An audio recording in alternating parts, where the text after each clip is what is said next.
Okay, good evening, everyone. I'm Jessica Lee. I'm going to serve as chairman tonight, and welcome to the regular meeting of the Bethlehem Zoning Board. And serving tonight are board members to my left, Peter Schneck and Paige Van Wert.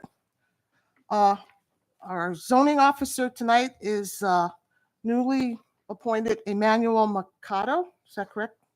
Machado, Yes. okay, sorry. And our stenographer is Moira Evans. And our first order of business here for 810 Monocacy Street, we need to appoint Rich Campbell. It's going to be the Kingsbury Law Firm. Oh, the Kingsbury Law Firm. So I make a motion to appoint Kingsbury Law Firm. Second. All in favor? As conflict solicitor. As conflict Yeah. solicitor. Okay, thank you. Yep. All in favor? Aye. Aye. Okay. So our solicitor tonight for 810 Monocacy Street will be Attorney Rich Campbell. Yes. Okay, so, okay, anyone in the audience who's going to be asking questions or making statements needs to be sworn in. So if you could stand and raise your right hand, we need to do that. Questions or statements for the appellant, anything like that, you need to stand and be sworn in. Any appellant or? For any of the appeals this evening. Okay. Moira will swear you in. Raise your right hands, please. Do we have everybody? You do swear or affirm that the testimony which you shall give in the matter now before this board shall be the truth, the whole truth, and nothing but the truth. You do so swear or affirm? If so, say I do. No, you. Okay, thank you. That's fine. Do you have anything? Are you ready? Nope, I'm satisfied. Okay. All right. Representing 810 Monocacy Street, could proceed. And when did you get your property posting? Yes, sir, please state your name for the record. Good evening. My name is Plamen Ivazov, and the property was posted April 9th. Okay. And proceed, please. Thank you. We are here tonight on our zoning appeal, and there is some history to this property, if I can just relay to the board. In December of 2020, actually a date of December 11th, 2020, this board had granted relief for the variances requested for allowing 24 units to be constructed on the property and a special exception to permit a reduction in off-street parking.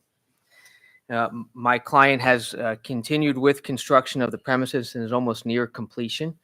When he was finalizing some of the details on the 5th floor of the apartment unit, there was a fitness center that required the use of stairs to get into the facility. Due to that, the stairs, it presented ADA issues, would require a complete and significant reconstruction of that floor to accept the fitness center. He was able to redesign the structure to put the fitness center on the 2nd floor. Doing that then freed up more room on the 5th floor for another unit. The only relief we are asking for, and preliminarily we would amend our application to conform with the notice that was provided in the notice of tonight's hearing, to a proposed lot area of 618 square feet per dwelling unit to add the additional unit. Due to the recalculation of the parking ordinance, there is no need for an additional special exception for parking. We would be well within the parking requirements and only need the variance for that unit. And for that, I would have my client testify as to the construction of the building and the relocation of the fitness center from the 5th to the 2nd floor. Okay. So, sir, if you want to get up and show, I know we have the board here, and I believe the members of the board all received the plans that were submitted with our application. You look at mine. Are they really big? There was a monthly for sure. Huge.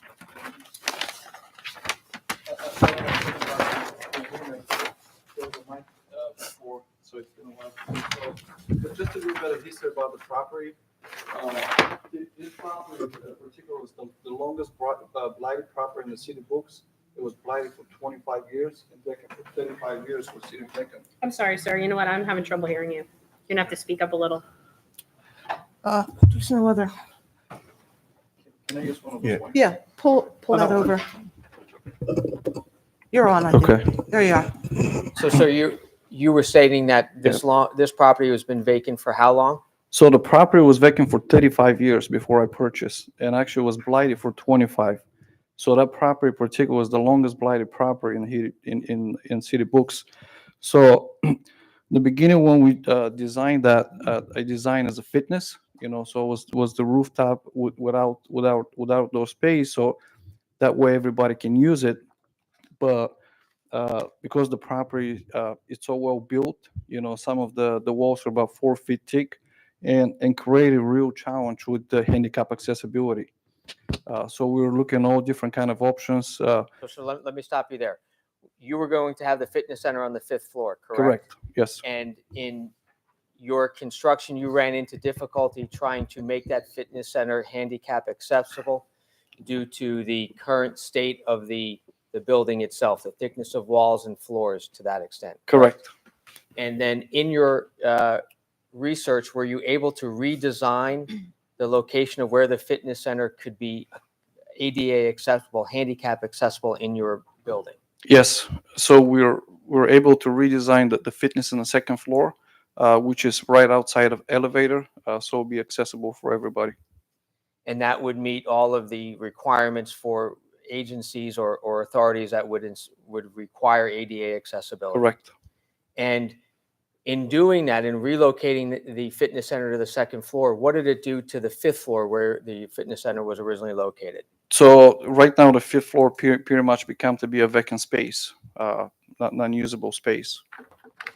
And are you able to add an additional unit to make it now 25 units in total for the building? We are, yes. And I referenced that there was a decision in December of 2020 before this board. What have you done since December of 2020 to further construction on this property? So from December to now, we've been working the property. Pretty much we're doing the whole structure, plumbing, electric, HVAC, framing, roofs, facade outside, and so on. Are you ready to start moving in occupants to some of the units? Yes. So 5-1, actually, we have 11 people that are moving in. So on May 1st, you have about 11 tenants who May would be 1st, moving in. yes. And you would be able to complete this additional unit without having to change the footprint of the building Correct. and without needing any other parking requirements. Correct. Thank you. I would have no other questions. Okay. Pete, do you have any questions? Yeah, so you're increasing the amount of apartments by 1 unit. Yes. So the gym didn't, or the workout session didn't take over a space that was an apartment, or did you adjust the sizes? That was where the gym was. It kind of was empty space, so it's work out for the best for it. Cool. And then, is there a reason why you need 25 apartments, not just 24? So if we don't put another apartment there, we're gonna have a vacant space, empty space. So it's gonna become to be a problem for for the building. And if there's create different issues. What kind of issues? If there's ever a fire or anything of that nature, there are more safety issues. So, and we have the space for it, better off to use it as for apartment as to being vacant. Okay. Paige? So this is a 5th floor walk up? Yes, Okay. And this is not raising the roof line of the building? correct. Okay, that's all my questions I have. Thank you. Any questions? Would you just affirm on the record that you are affirming the findings of fact from the December 11, 2020 decision of this board, except for the relief requested is now 25 units? Correct. And Mr. Campbell, we would so stipulate, I was going to ask that that be moved in and made part of this record Okay, thank you, from counsel. December of 2020. Okay. Emmanuel, you have any questions? I do not. Okay. Okay, at this time, we'll take questions from the audience for this property. Anyone? Okay. Questions or public comment? Questions first. And are there any comments? I see no questions. Are there any comments? Okay. State your name. Darlene Heller, I'm the Planning and Zoning Director for the City of Bethlehem. I was not sworn. Do I need to be sworn? I would, Yes. Yep, raise your right hand. You do swear or affirm that the testimony which you shall give in the matter now before this board shall be the truth, the whole truth, and nothing but the truth. You do so swear or affirm? I do. Thank you. okay. Thank you. I just wanted to confirm this project has been a challenging project. I walked into the meeting room when the applicant was explaining that it was vacant for about 35 years and blighted for about 25 of those years. And that is actually very, very true. I know that the city worked long and hard to find a developer for that project, a friendly owner, if you will. It's was a challenging project and sat vacant and blighted for a very long time. We were fortunate that the applicant stepped up. I know it's been a challenging project for him. We find that with these obsolete buildings, that it's really, as you can imagine, for adaptive reuse, challenging to find a use that works. And because the building is the same size as the footprint of the lot, there's a lot of space in there, and the density provisions that we allow by right are very different than what's appropriate for an obsolete building like this. It's not the kind of structure that we would permit today. So we were supportive of the project at that time, and we are now. And I would just call to your attention to, since he was before you several years ago, we've reduced the number of parking spaces that are required per unit. So the project now meets our parking requirements without needing any relief. And we have found that for units that are close to the downtown, that the parking demand is much lower than what our zoning ordinance had previously required. So within the last 18 months or so, we reduced that. So the parking requirement is met now without any relief. I just thought I'd bring those things to your attention. Okay, thank you. Mhm. Darlene. Any more comments? Okay, do you have any closing? I would just Let's- formally move the decision of December 11th, 2020 as part of this record and ask that those findings be incorporated into the findings for today. That's why there's no need to go through the whole recitation of the Thank you. hardship and the other elements associated with the zoning relief. Okay. Okay, hearing nothing else, we will go off the record and deliberate, and we'll be back shortly. Thank you.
Oops, what was that part? Oopsie. Oh, the table fell apart? Yeah, it fell apart. Are we on? Okay, we'll go back on the record. If I can get a motion, please. Ms. Chair Lady, I would like to make a motion to approve the relief under the condition that the previous conditions in the December 11th, 2020 zoning board hearing be followed, with the exception of condition 4, which would be amended to 21 one-bedroom 24. 21 one-bedroom apartments and 4 two-bedroom Oh, there apartments. are. Okay. All right, can I get a second, please? Second.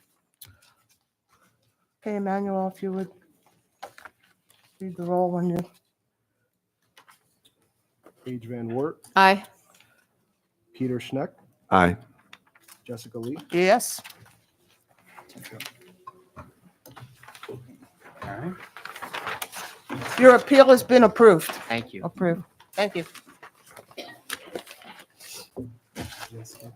Thank you. Nice to meet you. Nice to meet you. Okay.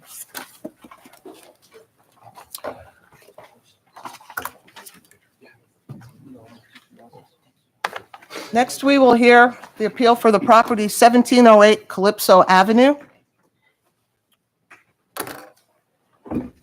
With the permission of the chair, I'd like to tee this one up if possible. Yep, permission. So first off, we do not need a stenographic record for this matter because this is in fact not a hearing. What we're here for tonight is this is an application that was heard by the board last year. And the zoning officer can read the notice in the record that lays out the relief that was relative to this property. Last year, the board denied the application for this property. The applicant exercised their lawful right of appeal. Anyone who loses in a zoning matter has the right to go to court and assert that the board may or may not have made some type of error. As a part of that process, and at the original application, there were a handful of property owners who showed up to object, to voice concerns relative to this project. And in the litigation, usually what happens is that those individuals have the right to what's called intervene, which means they can go to the court and say, since I was in front of the zoning hearing board on this, I want to be heard in court. None of those individuals intervened in the appeal. So right now, the case that is pending is only between the applicant and the zoning hearing board. The applicant several weeks ago presented the zoning hearing board with a proposed settlement offer. And the zoning hearing board within litigation, just like any party in litigation, has the right to settle a case. And so effectively, they read the decision, they heard concerns that the board raised in that decision, and they wanted to try to accommodate those changes or those comments. At that time, we took that settlement proposal and we circulated it through the board. And last month, we held an executive session where that settlement proposal was reviewed by the board. The board at that time validly indicated that they wanted to give the individuals that showed up at the last hearing the opportunity to come in and provide their feedback relative to that settlement. So for that reason, we relisted this matter here tonight in order to let those individuals speak their mind, to let the applicant propose their case relative to the settlement, and for the board to ask any questions you may have relative to that settlement. The reason why there's no record is that this is not a hearing right now. This is a conversation between the board and the applicant as to whether or not you want to whether you want to accept that settlement proposal. So what I would recommend in terms of procedure, Madam Chairwoman, is let them present the settlement at a high level and provide any details that they may want, allow the board to ask any questions that they have relative to that settlement, and then open it up for public comment. Okay. In my opinion, the most pertinent public comment would be from those individuals that came last time that the board really want to be protective of their rights. If I can ask, are any of those individuals in the room? Okay, great. So absolutely, the board wants to hear your input relative to this. Have you seen the settlement proposal? Yes. Okay, The new one. the new one. Yeah, if you haven't, you may want to, I would say you may want to move up here in case you want to see the any drawings or plans that they may want to put up. Yeah, oh, actually, I'm sorry, there's not also saying he's going to put on the screen. No, well, want him to. All right, if the board feels they understand the relief, you don't have to have that read into the record. There's no record. So, Victor, we'll defer to you. Sure. I would have Mr. Ronca explain the revision of the plan and the difference between this plan and what was previously submitted. Yes.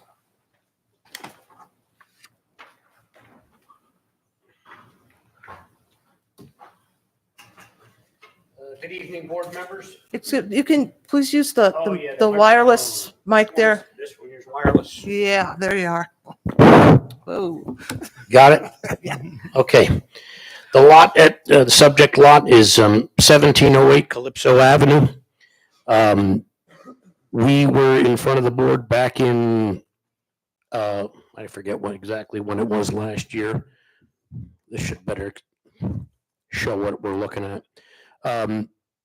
Proposing it's an existing lot of record, 50 feet by 140 feet.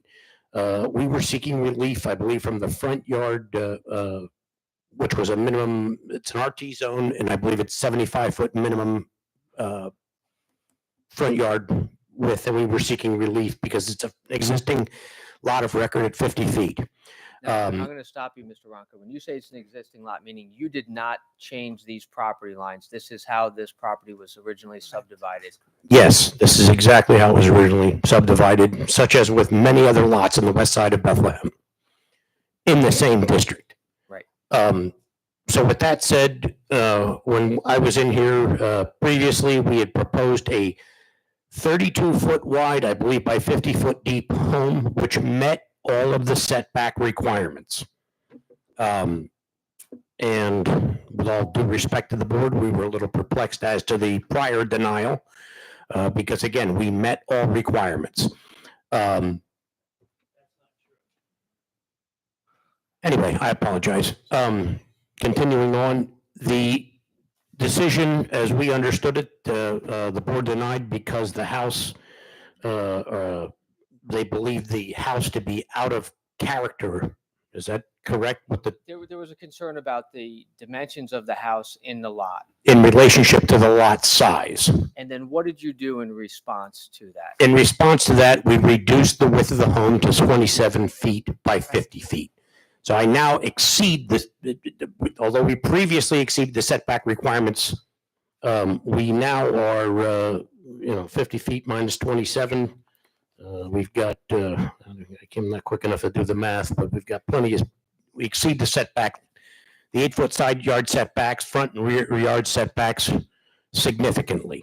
And in the settlement proposal that we submitted to the board, you included the drawing that is up here on the screen, That's correct. as well as some pictures or pictorial renderings of a potential house design. That's correct. This is the 27-foot wide home front elevation that would be viewed from Calypso Avenue that we're proposing.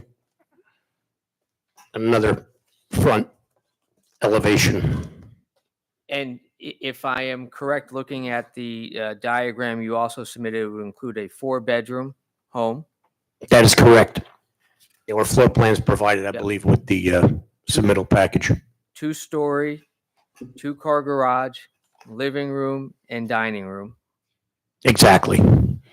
And you would be able to accommodate that in the dimensions of the lot and within all setback requirements, correct? We would exceed all setback requirements. And if approved by the board, you would then withdraw the appeal and with the agreement reached with us and the zoning hearing board. Yes, And the that would litigation, constitute and terminate litigation. and Yes. the litigation would end at that point. And the only relief remaining is as the lot width. Correct. Okay. And it's your position that for the board, because again, I mean, one of the issues here is that members of this board now were not at the first hearing. your position at the first hearing was the lot width is a pre-existing non-conforming condition as a property. He didn't create that hardship. He purchased it in his existing configuration. The lot width is the lot width is the lot width. That's correct, and that was contained in our appeal. Also, if the decision of the board from October remains, it neutralizes, sterilizes this property and renders it valueless, which is not the intent of the zoning and the variance process. Do you have anything else? Nothing else. Okay. Any Pete, questions? Question? No, I think you answered all my questions. Okay, Paige, anything? I'm trying to catch up to my understanding. The variance that was sought was because the lot itself is quite small. And so the house that you originally proposed on that lot would occupy too much proportionally of the lot itself. And then that was That was the board's feeling. It was a Yeah, little that- big. yes. And so you have shrunk the square footage and the footprint of the house in response to those concerns. That's correct. Okay. So I've said that correctly? No, Okay. You have it right. Okay. good? That was, I just want to make sure I understood that. That's it. Okay, you have anything else? I don't. Manuel? No. Okay, I'll open the floor to questions from the audience. Yes, Yeah, please. just because there's a mic down there, if you Yeah, don't mind. please come to the podium and state your name, please. And this is for questions only first. So is it just questions or comments? Just Oh, questions right No, now. no, Yeah, because when, in the beginning, you stated that this would be conducted a little differently. Yeah, this Okay, this well- was in a hearing. I mean, I'd let her, Okay, well, yeah, it's a conversation. Yep. Yep. So Have a my name is Beth conversation. Schlenner, and my husband and I own the property at 1715 Calypso, which is across the street from this proposed house. So to say that the request was denied because the house was a little bit too big for the property is totally incorrect. There were 3 variances that they require. It had nothing to do with the size of the house. You need to have 75 feet on the front of the lot. They're asking for a 30% decrease so that they could fit a house in. It's non-conforming. What I find so interesting is you knew the size of the lot when you bought it. The great thing was it was cheap. You got it for cheap because you couldn't do anything with it. And then you say, oh my goodness, this is a hardship for me. They knew the hardship. It was a self-inflicted hardship. He's a builder. He knows that. He knew it when he bought it. You are allowing a pattern of poor behavior. You are allowing him to purchase a lot for cheap because you know you can't do anything with it, and then come to you and say, oh, would you please approve these variances? He's doing the same thing on the other side with 2 existing houses that he wants to now shove apartments in and say, oh my goodness, I got these lots for cheap because they're for single family dwellings. Now I'm going to put an apartment in. There were plenty of lots he could have purchased to build a house. He chose not to because it was too expensive. And I am telling you, that you're allowing this to happen. This is a neighborhood. This is a neighborhood of single family dwellings. You are completely changing the character of the neighborhood. First, it's squeezing a teeny little house now. What I find interesting is, I'll give you a picture of where he wants to put it. He's not mowing the lawn. It looks disgusting. And if you can see how close this lot is to the neighbor. I mean, you are right at the neighbor's steps.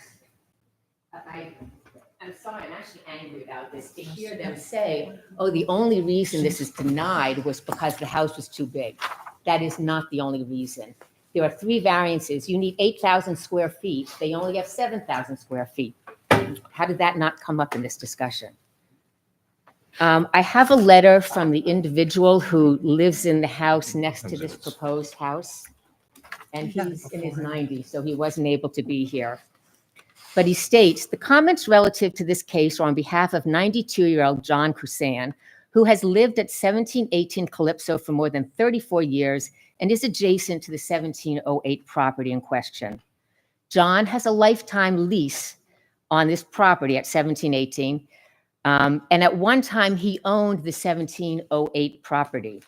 John is opposed to the easement on the 1708 property because building a 2.5-story house would be a case of spot zoning and would reduce the value of existing houses and would denigrate a well-kept community built by hardworking families.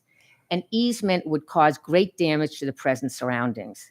I sincerely request that the Planning Commission abide by the rules of the City of Bethlehem and reject the easement of 1708 property. I will also tell you that John owned the property on the other side of his house, and he purchased them because when Oak Hollows apartments were built, he wanted to make sure that he wasn't sitting next to apartments right next to his house. And it's I don't really- normally interrupt, and I understand this is a different type of forum. However, I sat back while a letter was read, and now we're just going into other discussions. I agree. No, you're right. You're right. So I would just say that it's disingenuous to state that the only reason that this was denied was because the house was too big, and now we're going to put a nice teeny little house in the neighborhood. It was not the only reason. There were 3 variances that were required. They are still required. Nothing has changed. You need the exact same variances that you needed when we met in November. You just made a smaller house. So let me ask a question. I mean, and I think this cuts to the heart of it. Is there any house they could build on that lot that you would find acceptable? It's not a house sized for a lot, which he knew when he bought it. And again, it comes back to, is this a hardship or was it a self-inflicted hardship? Well, so understand, last time when the board wrote its decision, I want to explain, just so you understand the board's reasoning, they found that there was a hardship. The case law that they cite, that they cite in their appeal supports that there's a hardship. The courts have said that a small pre-existing non-conforming lot, that in and of itself can be a hardship. What the board in their decision last time, and I hear what you're saying relative to the relief, and I mean, the board understands what you're saying relative to the number of variances. We hear you on that. But I think what he was saying was in the board's denial on their decision, and you should have gotten a copy of that, I think. Well, you were not sent one, so you might want to check the system, but Okay. we did get a copy of it. Yeah, so so you now have a copy. The board's concern was that they were shoehorning a house, and that's the language that the board used in the decision given to me by the board that they wanted to write, that it was a too intensive use for a lot, and the board has to balance between what can be put here versus what will have that adverse impact. Just to understand why what the board's I considering. understand, and I understand it's a hardship. But the hardship was pre-existing. Okay, I The understand. lot was too small for a house, which they knew. Okay. So it's a self-inflicted hardship, which I understand. It's not. We understand. We understand your position. Okay. Is there anyone else?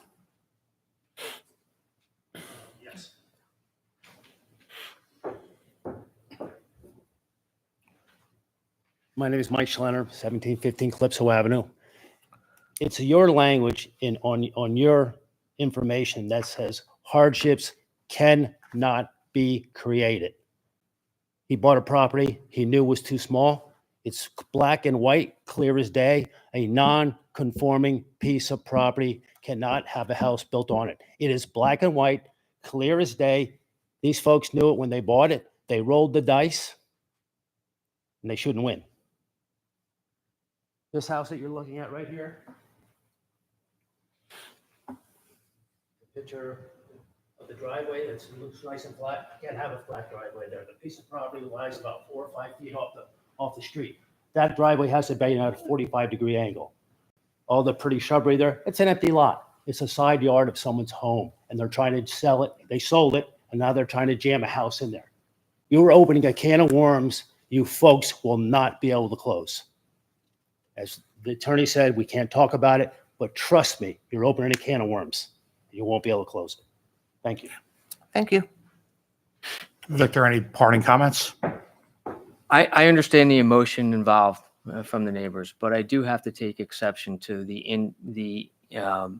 hint that they were doing something that's improper here. We're following the process that's afforded to us in the zoning process and in the appeal process.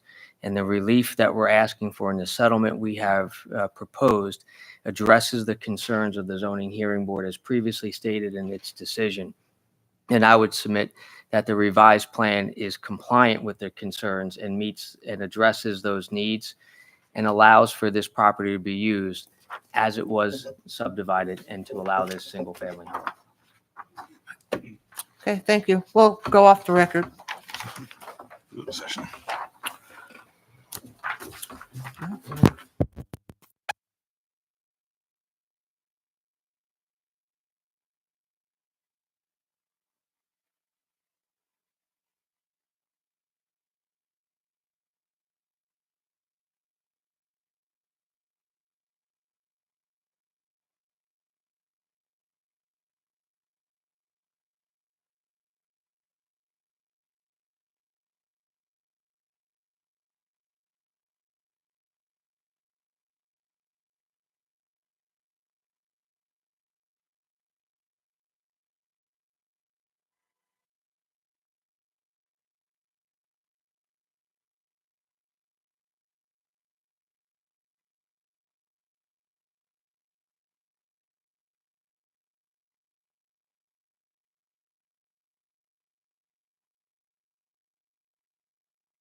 Why is my chair caught? I are have to you on sit me? in it? Yep. Okay, we're back on the record. If I can get a motion from a member of the board, please. Make a motion to approve The settlement. the settlement Yep, as presented. as presented. Can I get a second? Pete? Yep. Second. Okay, Emmanuel, if you read the roll, please, then. Sure. Paige Van Wert, Aye. Peter Schneck, Yes. Jessica Lee. Yes, Victor will be in touch with regards to the court proceedings. Yes, thank you. Thank you. you're approved. Thank you. All right, next up. So Okay, we're back. We're back. are we good? Sorry. Hope you enjoyed the break. The next appeal is that of 709 Yates Street. Thanks, good job.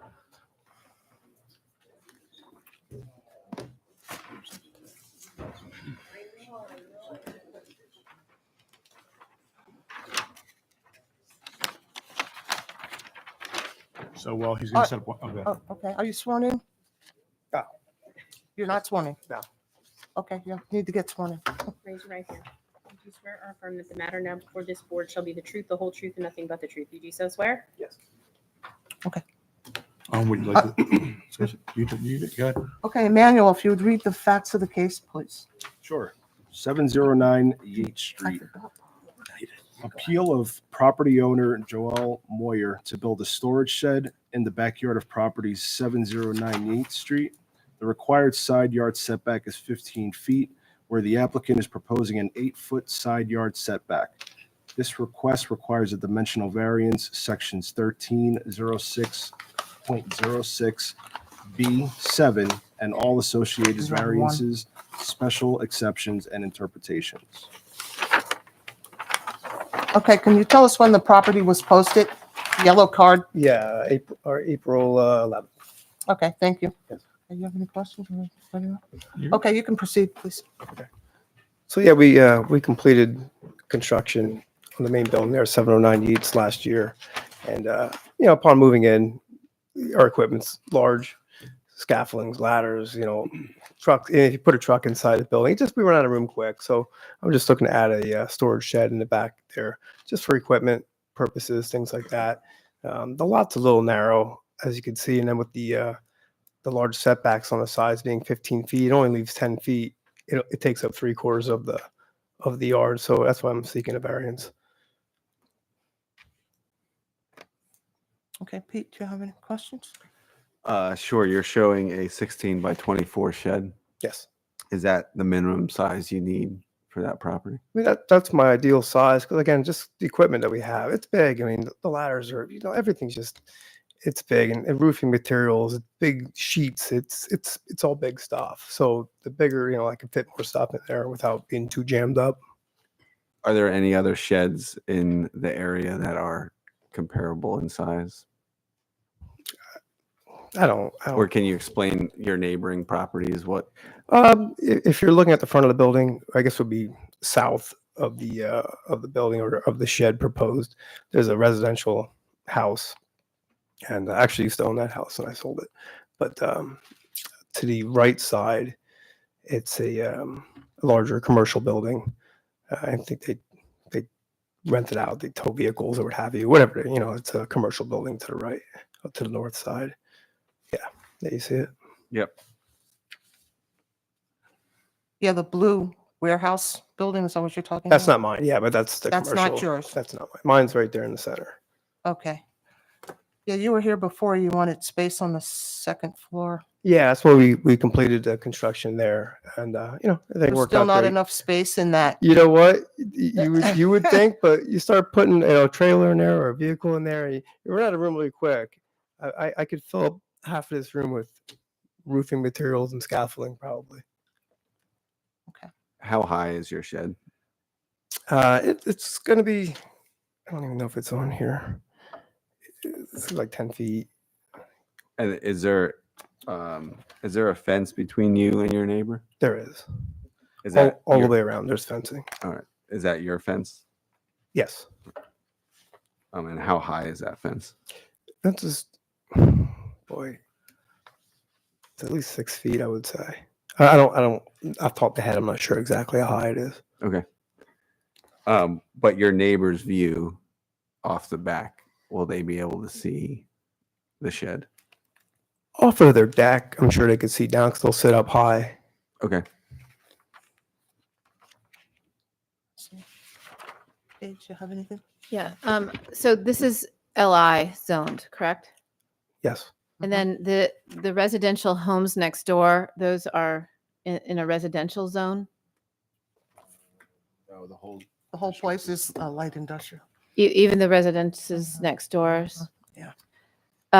Because it's that boundary between, this is a mixed use neighborhood. There's a lot of residential uses. There's a lot of industrial uses, but the friction between your use and the neighbor's use, it would seem that respecting the variance on the residential side of your property may be in order, because that's part of the reason that we have those setbacks, is so that it doesn't really impact the use next door, since that use next door is residential. They live there.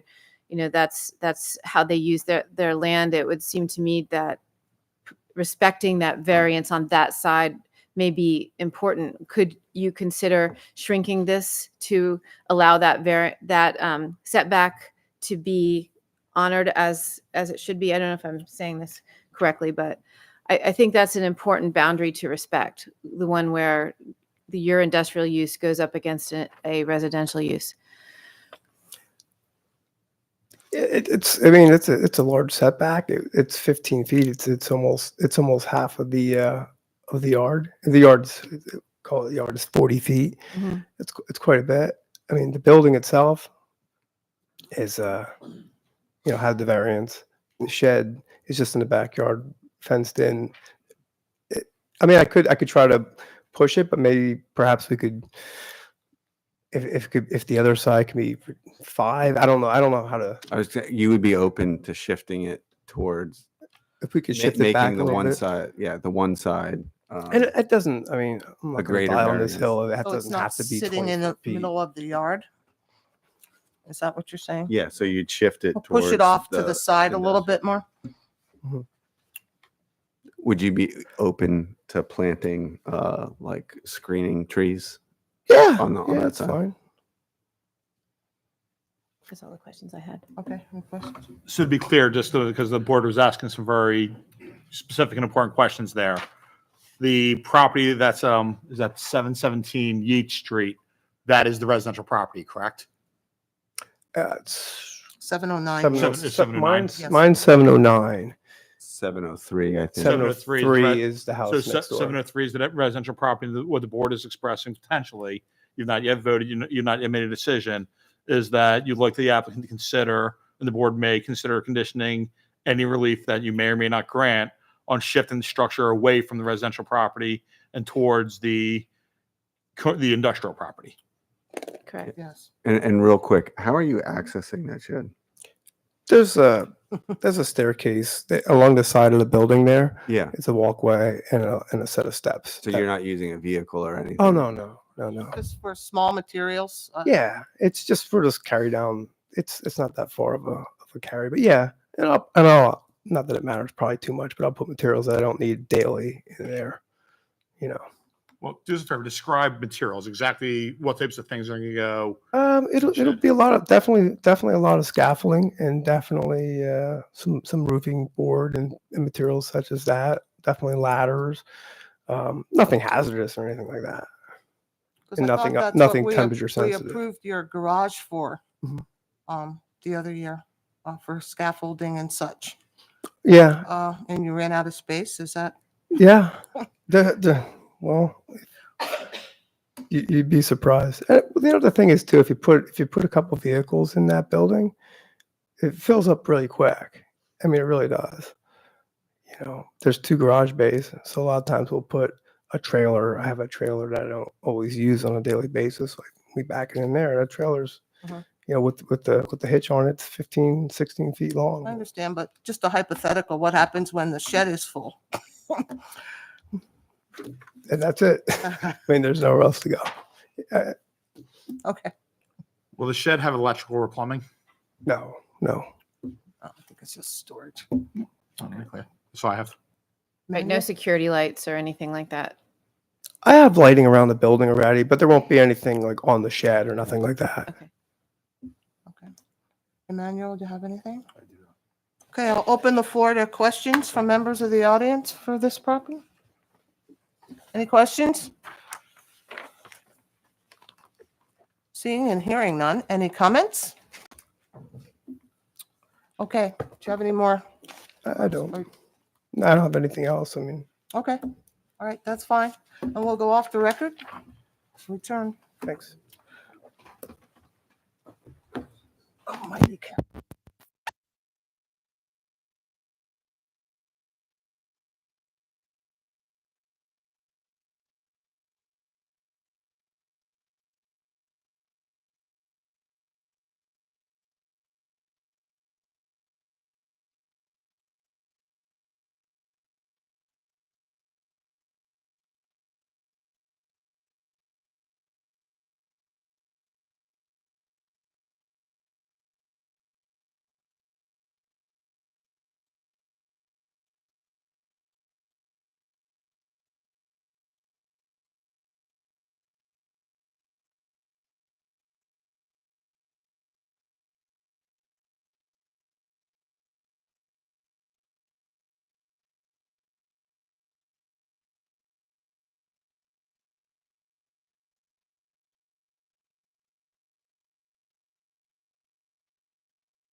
Okay, we're back.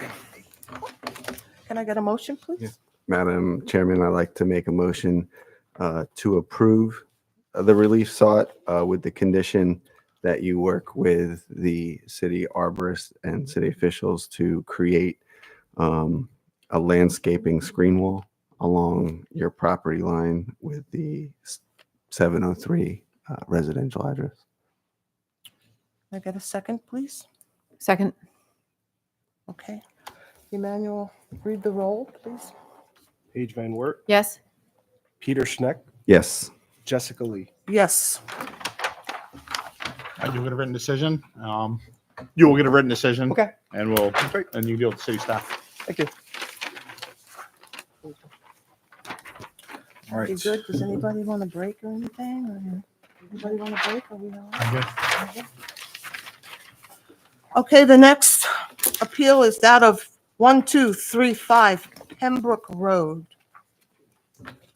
Yeah, since Attorney Peperato has two of the cases together, we're going to hear those two back to back.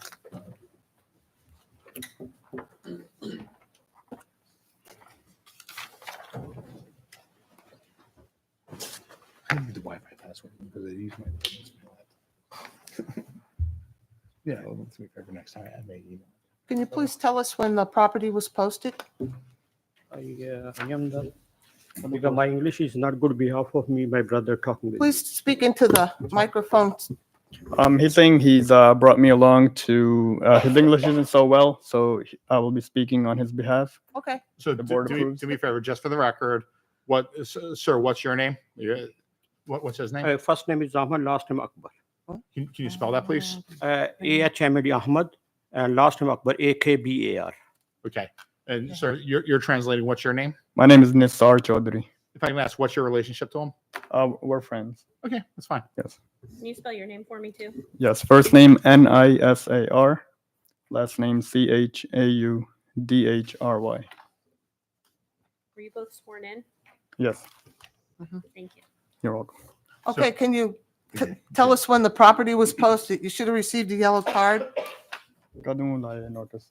We Darwaze put, to I think, start on the bottom line. yeah, 15 or 16, 15, I think. April 15 April or 16. 15? Yeah, I make a picture when I put. That's fine. No, that's, That's fine. The date's what we need.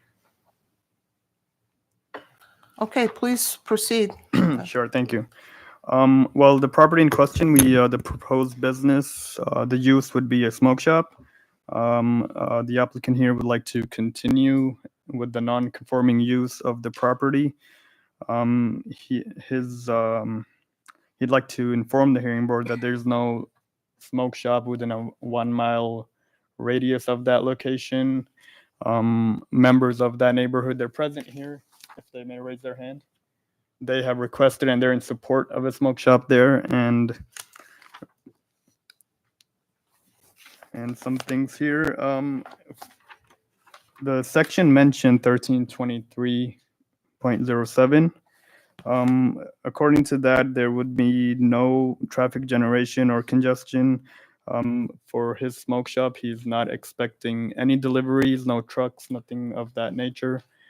Any inventory, it's usually 1 or 2 small boxes that he can bring in the morning when he comes in. As for noise, smoke, dust, or anything like that, he doesn't use any loud music or anything like that. As for smoke, dust, there would be no indoor smoking. And as for heat, odor, gases, nothing like that. Storage and waste disposal would be in accordance with any requirements by the city. As for the appearance, there would be no change in the appearance of the building. It would continue to be in line with the general character of that neighborhood. Moving forward,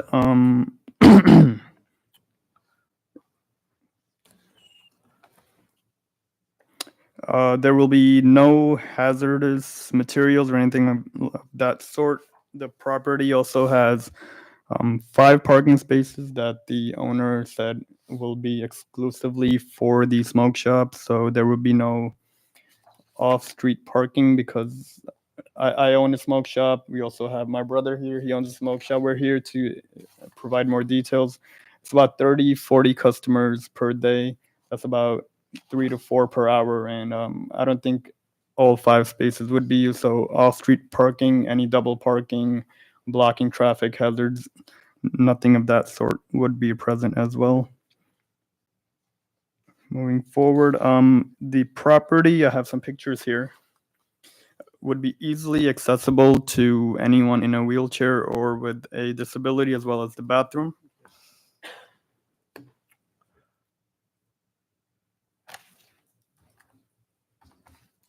Is it these? Yeah, we have, yeah.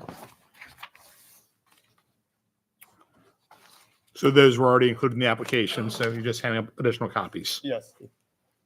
They're the same pictures, no new pictures.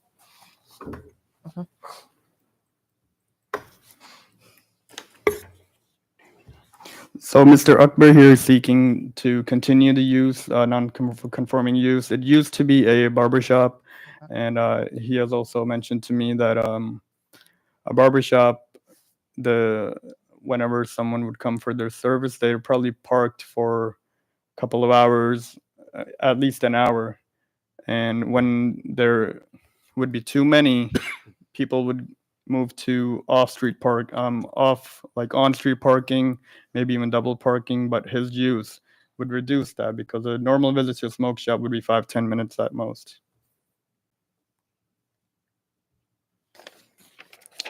Any questions for Mr. Akbar?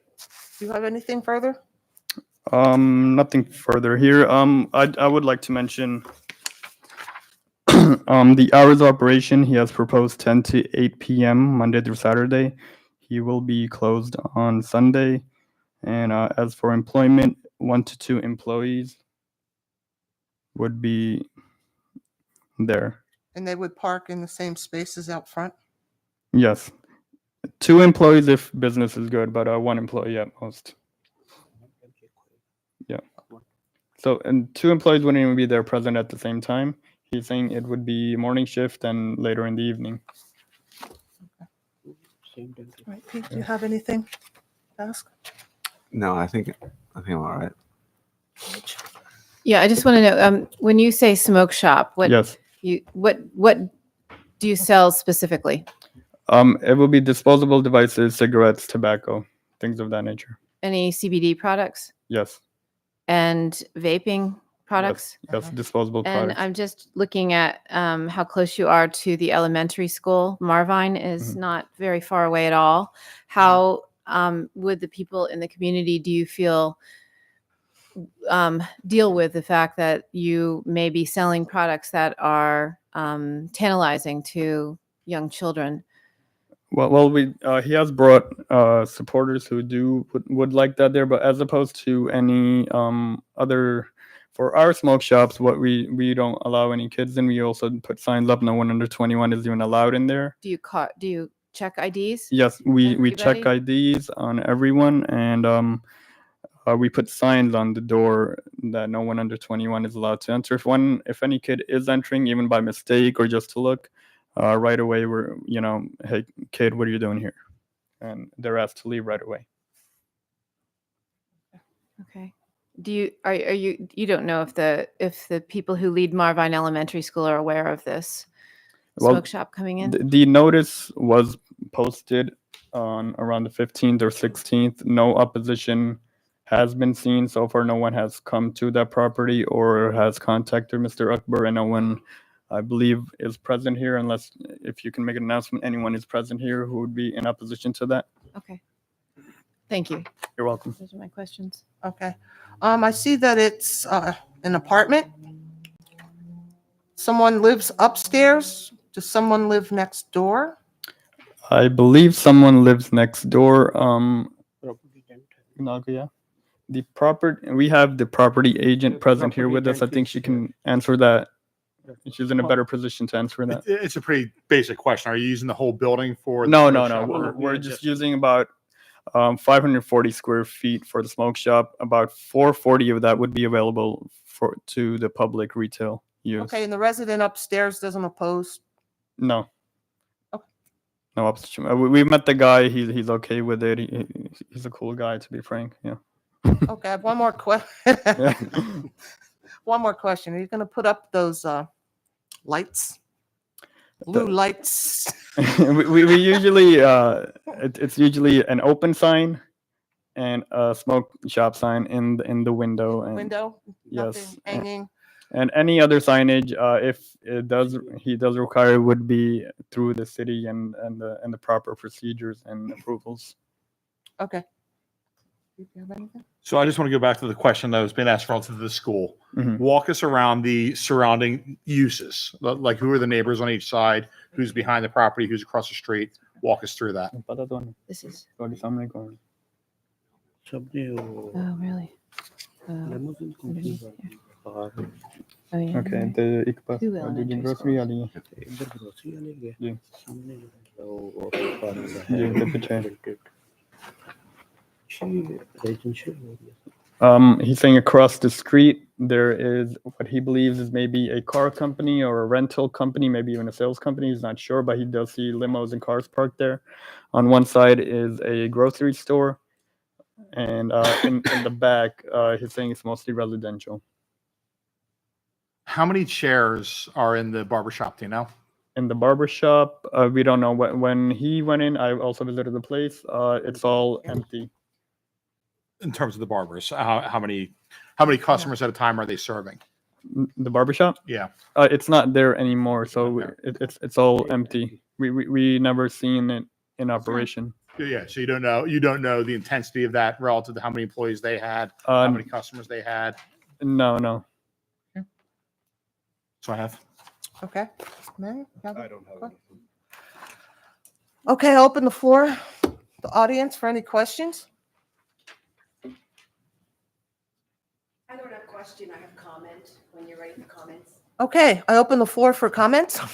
Well, let's start. Any other witnesses for you guys? No, Nothing. Yeah, no, I he didn't didn't say have. that. That's No, fine. he didn't have anything. Okay, Darlene, comments. We're open. They mentioned the real. Oh, shoot. That's fine. No, that's good. Okay, Darlene Heller, Director of Planning and Zoning for the City of Bethlehem. Thank you. And I just wanted to give you a little bit of history and our experience in general with smoke shops in the city of Bethlehem. Our prior zoning officer was Paige Stefanelli. There was, we have received numerous complaints about smoke shops in the city. Generally, they're about signage, illuminated signage, signs that have not received permits, signs that are oversized, banners, signs in the public way, signs about CBD, some specifically close to schools. We made a concerted effort. I think that we formulated a list of somewhere between 10 and 15 smoke shops where site visits were made by our staff team to go out there and tell them, these have to come down. We were able to get some responsiveness. We had some luck with that. In some, we are still pursuing enforcement, but it's been an ongoing challenge. Most of those smoke shops are in commercial areas. They are permitted uses by right. As the zoning ordinance reads, we see these as retail shops. So they are basically by right uses. We don't call them out specifically in the zoning ordinance in the table of uses. So they're retail. This, however, is not in a commercial zone. So it is reviewed as one non-conforming use to another. And that is a special exception. They referenced 1323, which is the chapter that specifically addresses nonconformities. I would also draw your attention to section 1325 of the ordinance, which talks about the difference between special exceptions and variances and the criteria that need to be met for a special exception.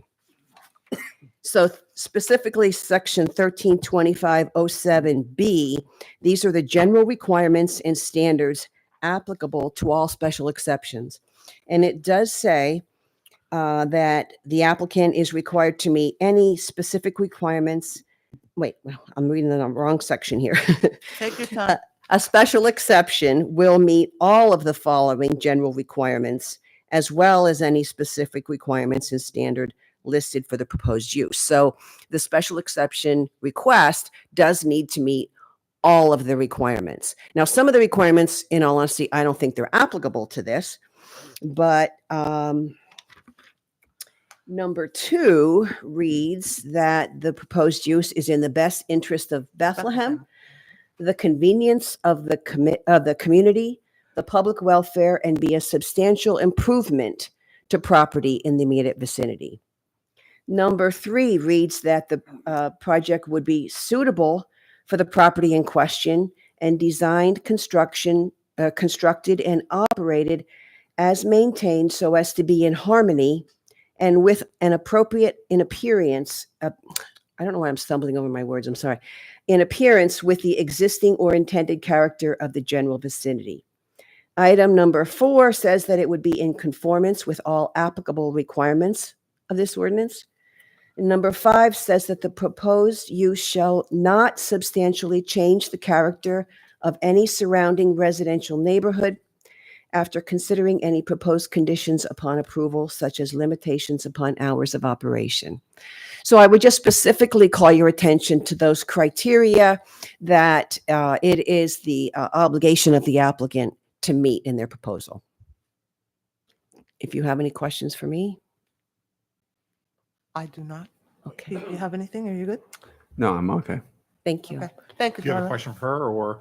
No question. I'd just like to. You're fine. Darla. No question for you. Okay, I'm okay. just gonna speak on what you Okay. mentioned. I do have a list of the section that she referenced here, and Mr. Akbar, even before coming here, mentioned that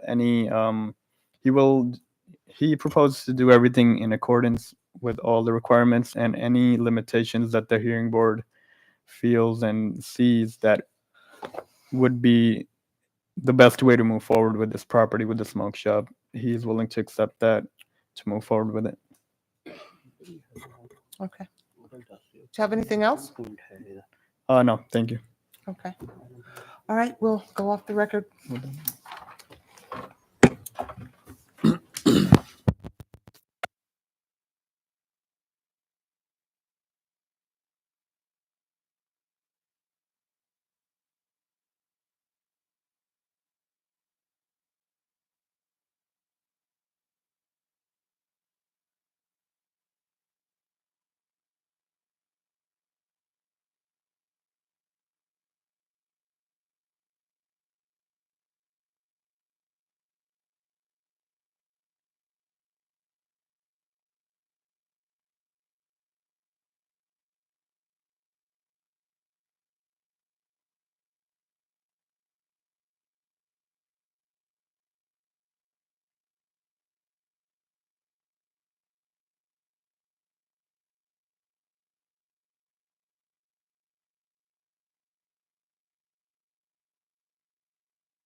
Damn chair, stuck again.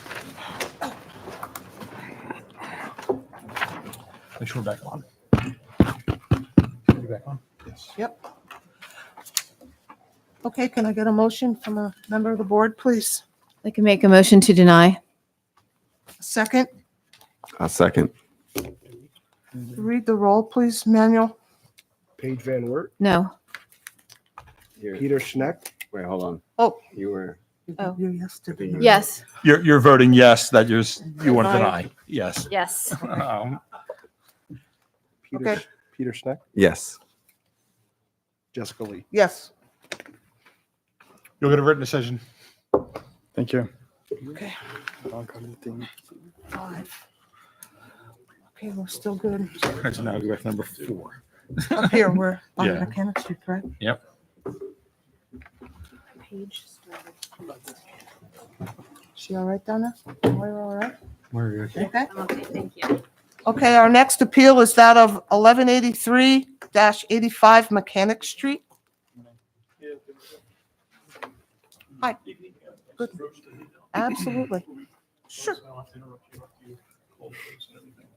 Sure, no problem. Yeah, it's a sticky. I don't even know where we're at here. And can you please tell us when the property was posted? Property was posted on April 12th. Okay, and if Emmanuel could read the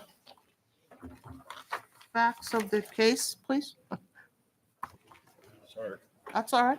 Oh, I sent them in. I was like, where's he going? I thought, yeah, sorry. 1183, 85 Mechanic Street. Appeal of MJ Easton LLC to construct a 4-unit multifamily dwelling apartments on the property. Applicant is seeking dimensional variance relief in the following sections. Minimum tract size 9,000 square feet required. 5,120 square feet existing. Minimum lot width 90 feet required, 40 feet existing. Corner lots are considered to have 2 front yards as set forth in section 1318.07. Variance request to section 130601A4, minimum front yard setback from Hobart Street, 10 feet required, 1 foot proposed. The minimum side yard setback, 17 and a half feet required, 5 feet proposed. Minimum setback for a curb cut from an intersection, 25 feet required. Variance for Mechanic Street, 21 feet, 6 inches proposed. Applicant requests an interpretation from the corner setback requirement for Fortuna Street because it meets the definition of an alley. In the alternative, the variance for Fortuna Street is 16 feet, 9 inches. Record lot, irregular, 5,120 square feet. And this is in an RT, high-density residential zoning district. Thank you, Emmanuel. Proceed, May I please. proceed? Thank you. Sure. Michael, would you state your name and spell your last name for the record? It's Michael Gertz, Gertz. And are you a principal in the entity that is known as MJ Easton LLC? Yes, I am. And does the entity MJ Easton LLC, the legal owner of property known as 1183 Mechanic Street in the city of Bethlehem? Yes, it is. To the best of your knowledge, is that property located in the RT zoning district? Yes, it is. And is it your understanding that the RT zoning district is the highest density district in the city of Bethlehem as far as a residential district is concerned? Correct. When did MJ Easton LLC purchase the property? On December 8th of 2023. Right. And what has the property been used for since that date till now? Nothing. Were you aware of the property prior to December 8th of 2023? I own the property adjacent to it, so I've seen the property, yes. Since approximately when? About a year prior. And has the property always been vacant since the time that you've been aware of it? Yes, it has. Right now, it's my understanding that the property has 3 attached garages to the rear of the property along Fortuna Street. Is that correct? Yes. All right. I want to call your attention, if I may now, to a couple exhibits that we have in the exhibit package, and you have one in front of you. And first, let's talk about Exhibit A1. And is that the deed for the property dated December 8th of 2023, wherein MJ Easton LLC became the legal owner of the property? Yes, it is. And MJ Easton remains the legal owner, is that correct? It does. All right. I'd like to call your attention to Exhibit A2, which is a series of photographs. And what I'd like to do is just take them one by one, if I may, and make sure that the board members are following us in that regard.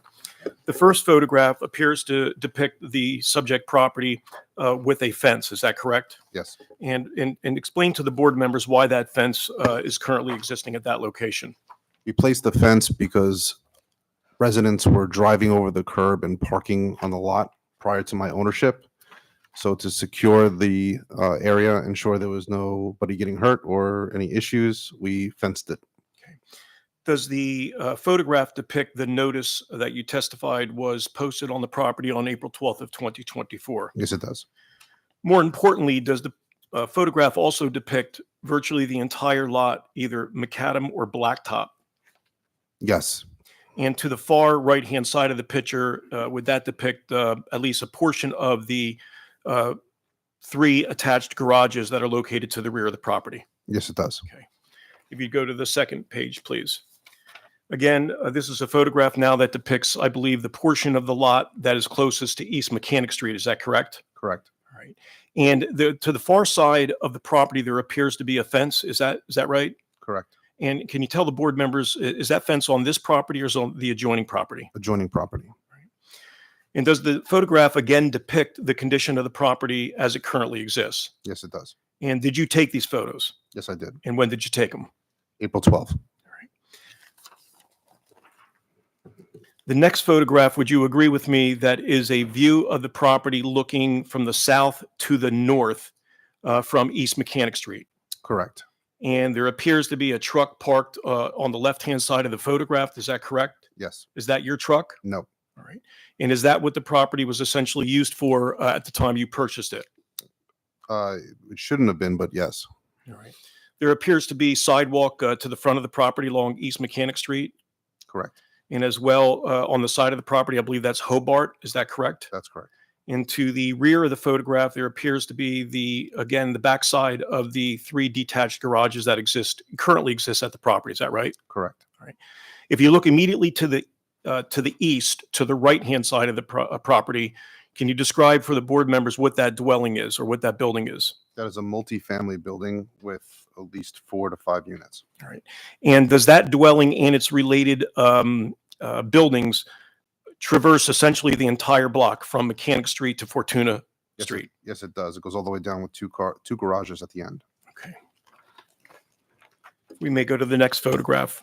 This appears to be a photograph that's taken from Hobart Street, and it is looking at the rear area of the lot. Is that correct? Correct. And is this the side view of the 3 attached garages? It is. And there appears to be a garage door, Michael, at that location. Is that correct? Correct. And there also is a curb cut. Correct. And so there was access from this garage to Hobart Street, where that garage door is located. Yes. By the way, what's your intention regarding the attached 3-car garage? I'm going to remove it. The next picture appears to be a photograph that is taken southbound on Hobart Street. And it's my understanding that the property that is the subject of this hearing is located to the right-hand side of that photograph. Is that correct? Yes. All right. Now, as you look to the top of the photograph towards up Hobart Street and to the south side of East Mechanic Street, there appears to be buildings on each side of Hobart Street. Correct. All right. There's one that's a darker brown and there's one that appears to be beige. Is that correct? That's correct. Let's see if we have a better picture. Okay, let's go to the next picture. This picture depicts the 2 buildings that I've just referenced. Is that correct? Yes. All right. Would you identify for the board members, to the best of your knowledge, what is the building to the left-hand side of the picture or the east side of Hobart Street? That is a multifamily house. All right. And can you tell how many electrical boxes are attached to that facility? 6. All right. To the best of your understanding, is that a 6-unit multifamily dwelling? Yes. Right. Looking to the right-hand side of the photograph, could you identify for the board members what that building is? That is a 3-unit building. All right. And does it also have a non-residential unit as well? It's mixed use commercial. Yeah. And residential. Yeah. All right. And is the commercial unit in addition to the 3 residential units that exist in that building? No, it's a total of 3. Okay. Now, it's my understanding that the city of Bethlehem has posted this attached 3-car garage. Is that correct? Yes. It's posted a danger sign. All right. And since the time that you've occupied or you purchased the property, these garages have not been occupied. Correct. Would you agree with me that they are in a condemnation or a condemned state, as well as dilapidated? Yes. And it's your intent to remove those, is it not? Yes. As well as the blacktop that is the area that is directly in front of the garage doors? Correct. And all of that will be replaced by your proposal? Yes. Okay. By the way, is there any principal use on this property currently? No. There's no residence on the property. There's no business located on the property. There are just accessory garages. Is that your understanding? Yes. And so this is essentially a non-conforming lot in a sense that it has no principal use, Correct. but with 3 accessory garages. Yes. The next picture appears to be a photograph that is taken looking southbound again. The subject property is directly to the right. Would you explain to the board members what that pinkish building is that's directly to the left of the photograph? It's multiple garages. All right. Appears to be at least 2-car garages Correct. with direct access onto Hobart Street. Is that correct? Correct. Now, would you explain to the board members, Michael, what it is that you would like to construct on the property? Would like to construct a residential premise of 4 units with 8 spots for parking. And will all the parking spaces be located on the property and off the street? Correct. Now, you are familiar with this area, are you not? Yes, I am. In fact, you own one of the buildings that was depicted in the photographs. I do. Right. Would you describe the character of the neighborhood where this property is located? It's multi-family houses that have multiple units, between 3 to 6 units per home. Will this proposal alter the essential character of the neighborhood? No, it will not. Will it impair the use or development of any adjacent property? No, it will not. In your opinion, will it be detrimental to the public welfare? No, it will not. That's all I have for Mr. Gertz. I have my architect to go into the actual building itself, but that's all I have for Okay, Mr. do you have Gertz. any questions for this witness? I guess. Is there a reason that the 4 units makes the most sense on here and not like a duplex or any other development? I was keeping it consistent with what's in the area, especially for the corner lots. Each corner lot has actually, some have 5, some have 6. So I felt that it was the proper sizing for that lot. And in your opinion, all the lots are similar size? Absolutely, yes. And you said it's all off-street parking? Correct. I guess your architect can go Yeah, over we're how gonna you're go through going the to fit plans all for 8. Okay. We'll do that. Did you have anything? Is there any green open space on this lot? At the current moment, no, it's completely. No, I'm sorry, in your proposal. Yes. Yeah, I'll go over the impervious and building Okay. coverage, current and proposed with Mr. Glickman when he testifies so that you'll have an understanding of what that is. Okay. Evan? I don't. Okay. Questions? Next. Thank you. So, we have to hear from Steve first. Okay.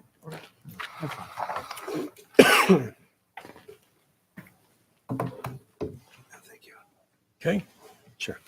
All right. May I proceed? Yes, you may proceed. Thank you. Steve, would you state your full name and spell your last name for the court stenographer, please? Stephen, Steven, Glickman, Glickman. And Steve, what is the nature of your profession? I'm the architect for this project. All right. And have you appeared before the Bethlehem Zoning Hearing Board in previous matters as a licensed architect in the Commonwealth of Pennsylvania? Not in Bethlehem, but in other municipalities. In other municipalities. And so you have testified as a licensed Pennsylvania Yes. architect. All right. And you have been retained by Mr. Gertz to prepare certain drawings and renderings for this particular project. Is that correct? Yes. All right. Now, you have had an opportunity to review with me the definition of a multifamily dwelling in the City of Bethlehem zoning ordinance. Yes. And is the proposal that Mr. Gertz has before the zoning hearing board for a multiple family dwelling as defined in the City of Bethlehem Yes. zoning ordinance? Yes. You obviously, as in the context of your review, you visited the site on a number of occasions. Yes. And would you agree with me that the property essentially is 100% impervious coverage at this time? Yes.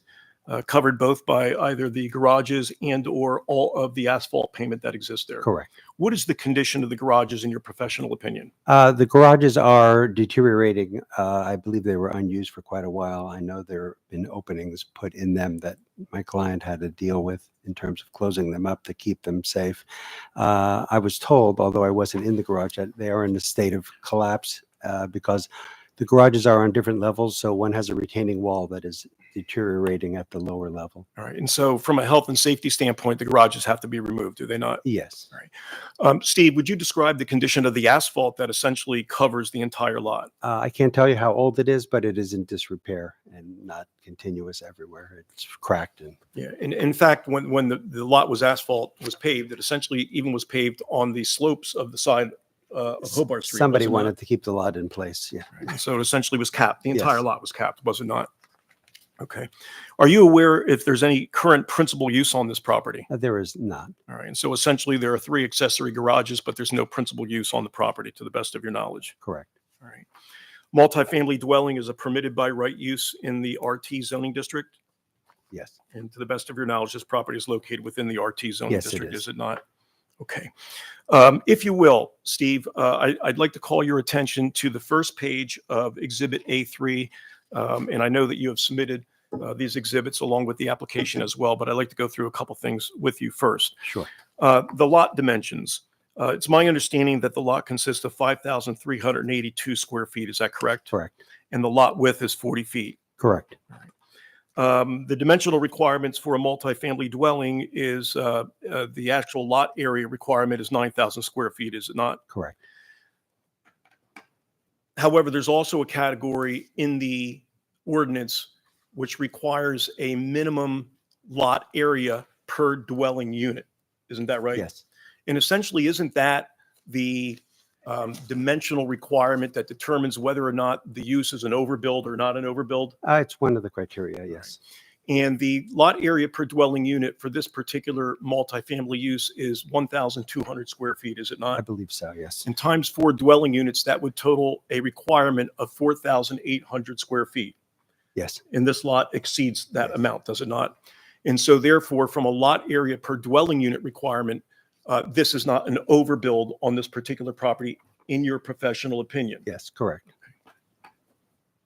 Now, exhibit at the bottom of the lower right-hand corner, it is identified as SP1. It's collectively in my exhibit A3, but I want to specifically, if I may, Mr. Boel, identify them by page as well, if you don't mind. Okay.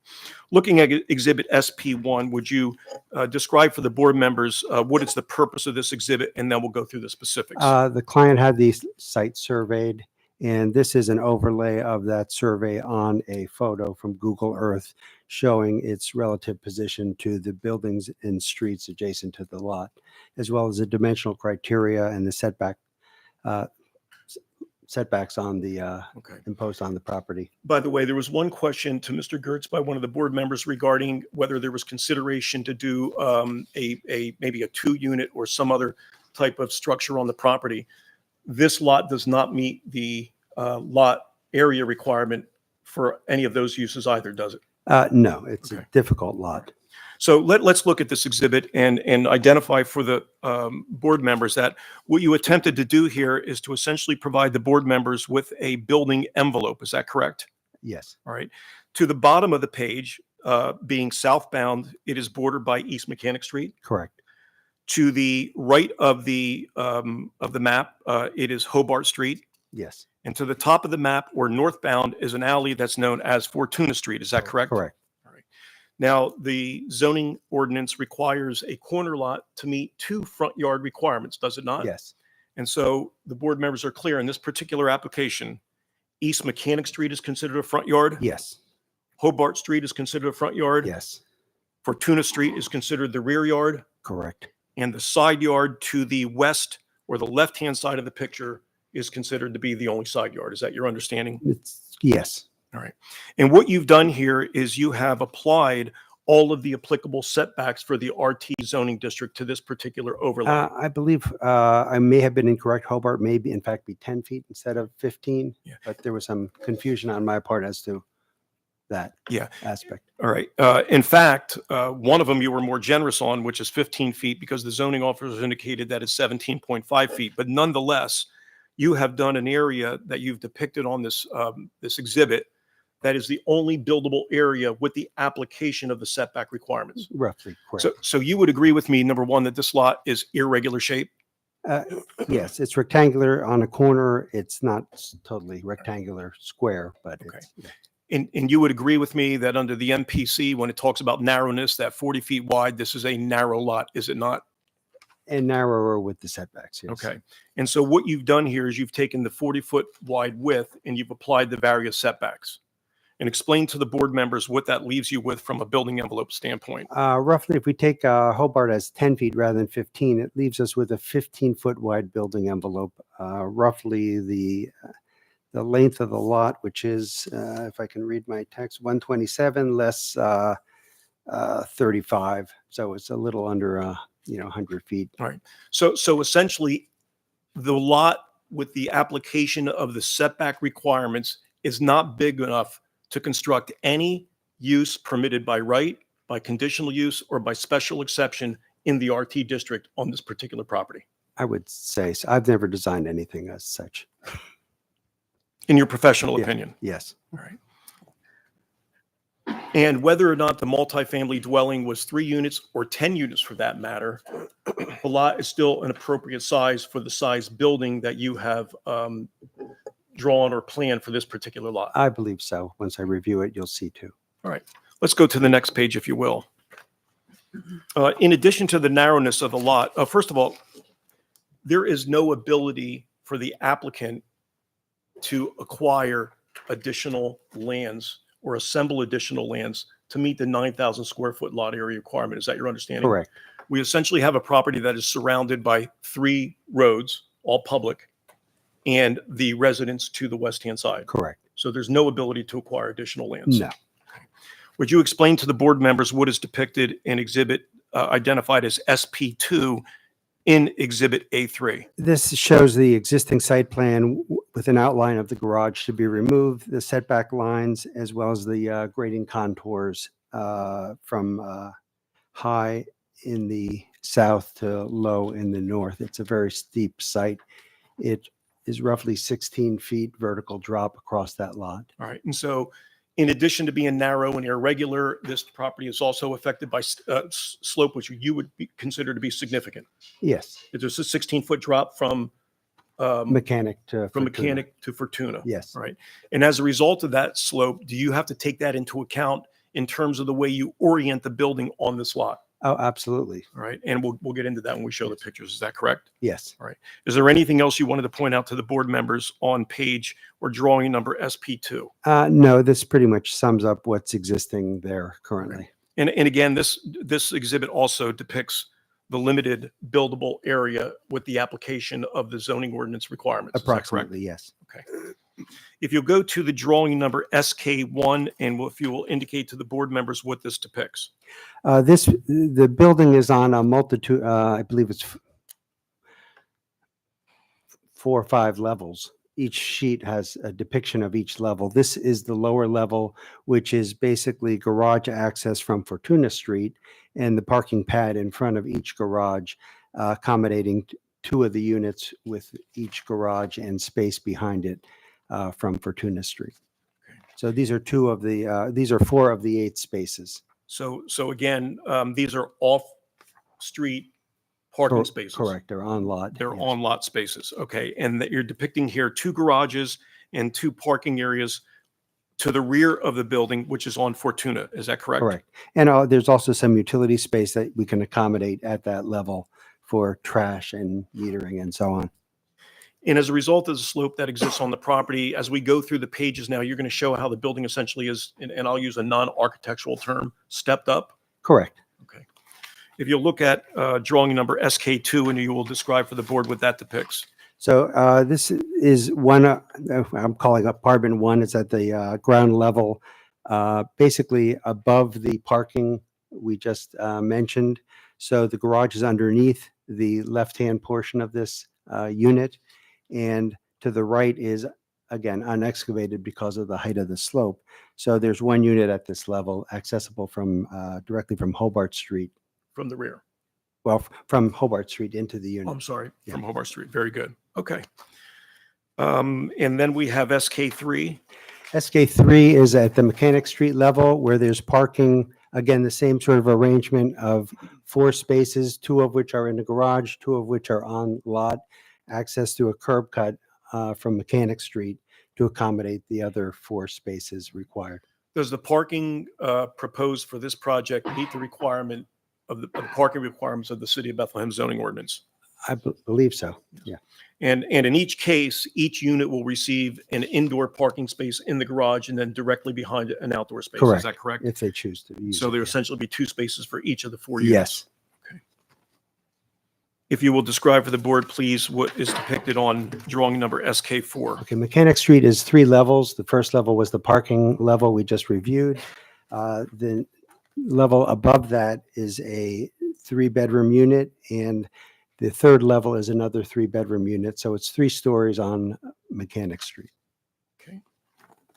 And now we get into some of the depictions of the architecture of the building. And so I'm going to ask you to look at drawing SK5 and allow you just in a narrative form to explain to the board members what each of the pictures depict and why the building is oriented the way it is. So from Mechanic Street, we have 2 parking pads and 2 garages to the west end of the building. 2 entrances at the east side of towards the intersection of Mechanic Street and Hobart Street. And that's the widest portion of the building facing south. Behind that is also the 2-story units going back at if you look at the east elevation, for instance, you'll see that the 3rd and 2nd level go back to the recessed portion, mid-lot. And then the two other units, one above the parking area and one directly above that unit, is reaching back to the parking area towards Fortuna Street. So it kind of like overlapping as you go down the site because we have such a grade differential. So there's two entrances to apartments on Hobart Street. One accessed via a stair on the exterior of the building, so that unit direct accesses a porch and then steps to grade. The other one accesses directly to Hobart Street at grade. A few steps down. And let's just take a look briefly at drawing number SK6, because I think it's important from a height standpoint so that the board members can see that the height is going to be consistent with the character of the neighborhood. And would you explain what this exhibit depicts? So this is to the best of my ability. I went down the street and took photos of the individual narrow townhouses that were there.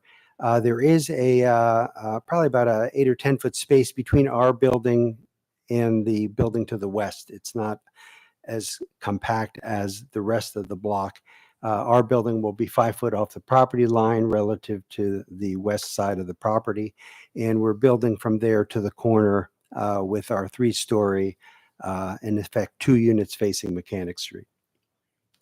Anything else on that exhibit that you want to review with the board members? I would just say, material wise, there's a variety of materials obviously in the area. We've seen stucco, we've seen wood, we've seen brick. We're trying to be, as sensitive to that as possible with the exterior of the building. There may be stucco, there may be brick. We haven't decided yet, but we have a lot of options because of the nature of the area. Whatever you use will be consistent with the materials that exist Yes, and color as in the well, neighborhood. yeah. Is that correct? Yes. All right. A couple things I want to review with you on coverage. You would agree with me that the existing conditions at the property is 100% impervious coverage. Is that correct?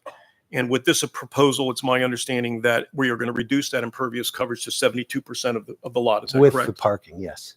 Including the parking? Including the parking. All right. Yeah. And so will there be some green space or green areas in this particular Yeah, proposal? the building does set back on Hobart Street to the east. It has a variety of depths, and also this the space from the parking pad to Hobart Street in the rear will have green space.